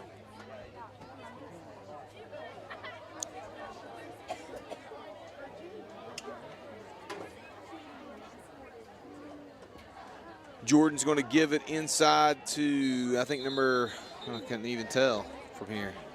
Got used to the other guys' numbers. It's going to bring up a 3rd down, 25 seconds to go here in the game. 20 seconds. Play clocks are off. Looks like they may get one more play. Everybody's hitting the exits. All right, it's going to be the last play of the game here. South Point's going to hand it off to number 24. Number 24, Blaine Freeman's going to be brought down for a short gain, and that's going to be the ball game, folks. 47-7, Fairland wins their homecoming game to push their record to 4-0 with a big conference game looming next Friday night at Gallipolis. So hopefully plenty of Dragon fans can make their way north on 7 to Gallipolis to see that one, because that one's going to be potentially for a conference championship, potentially to make host a playoff game. Just going to be huge. Congratulations, Fairland, Armstrong Cable. Really appreciate you guys listening. YouTube. Hey, we need to tell them to go out and subscribe to the YouTube channel. Yeah, we do. To have all your people subscribe so we can maybe continue to do this even in the next couple years, because if we get so many subscribers, Fairland can actually start making money off of our broadcast. So yeah, absolutely. Thank you guys. It's been fun doing this, and have a good evening.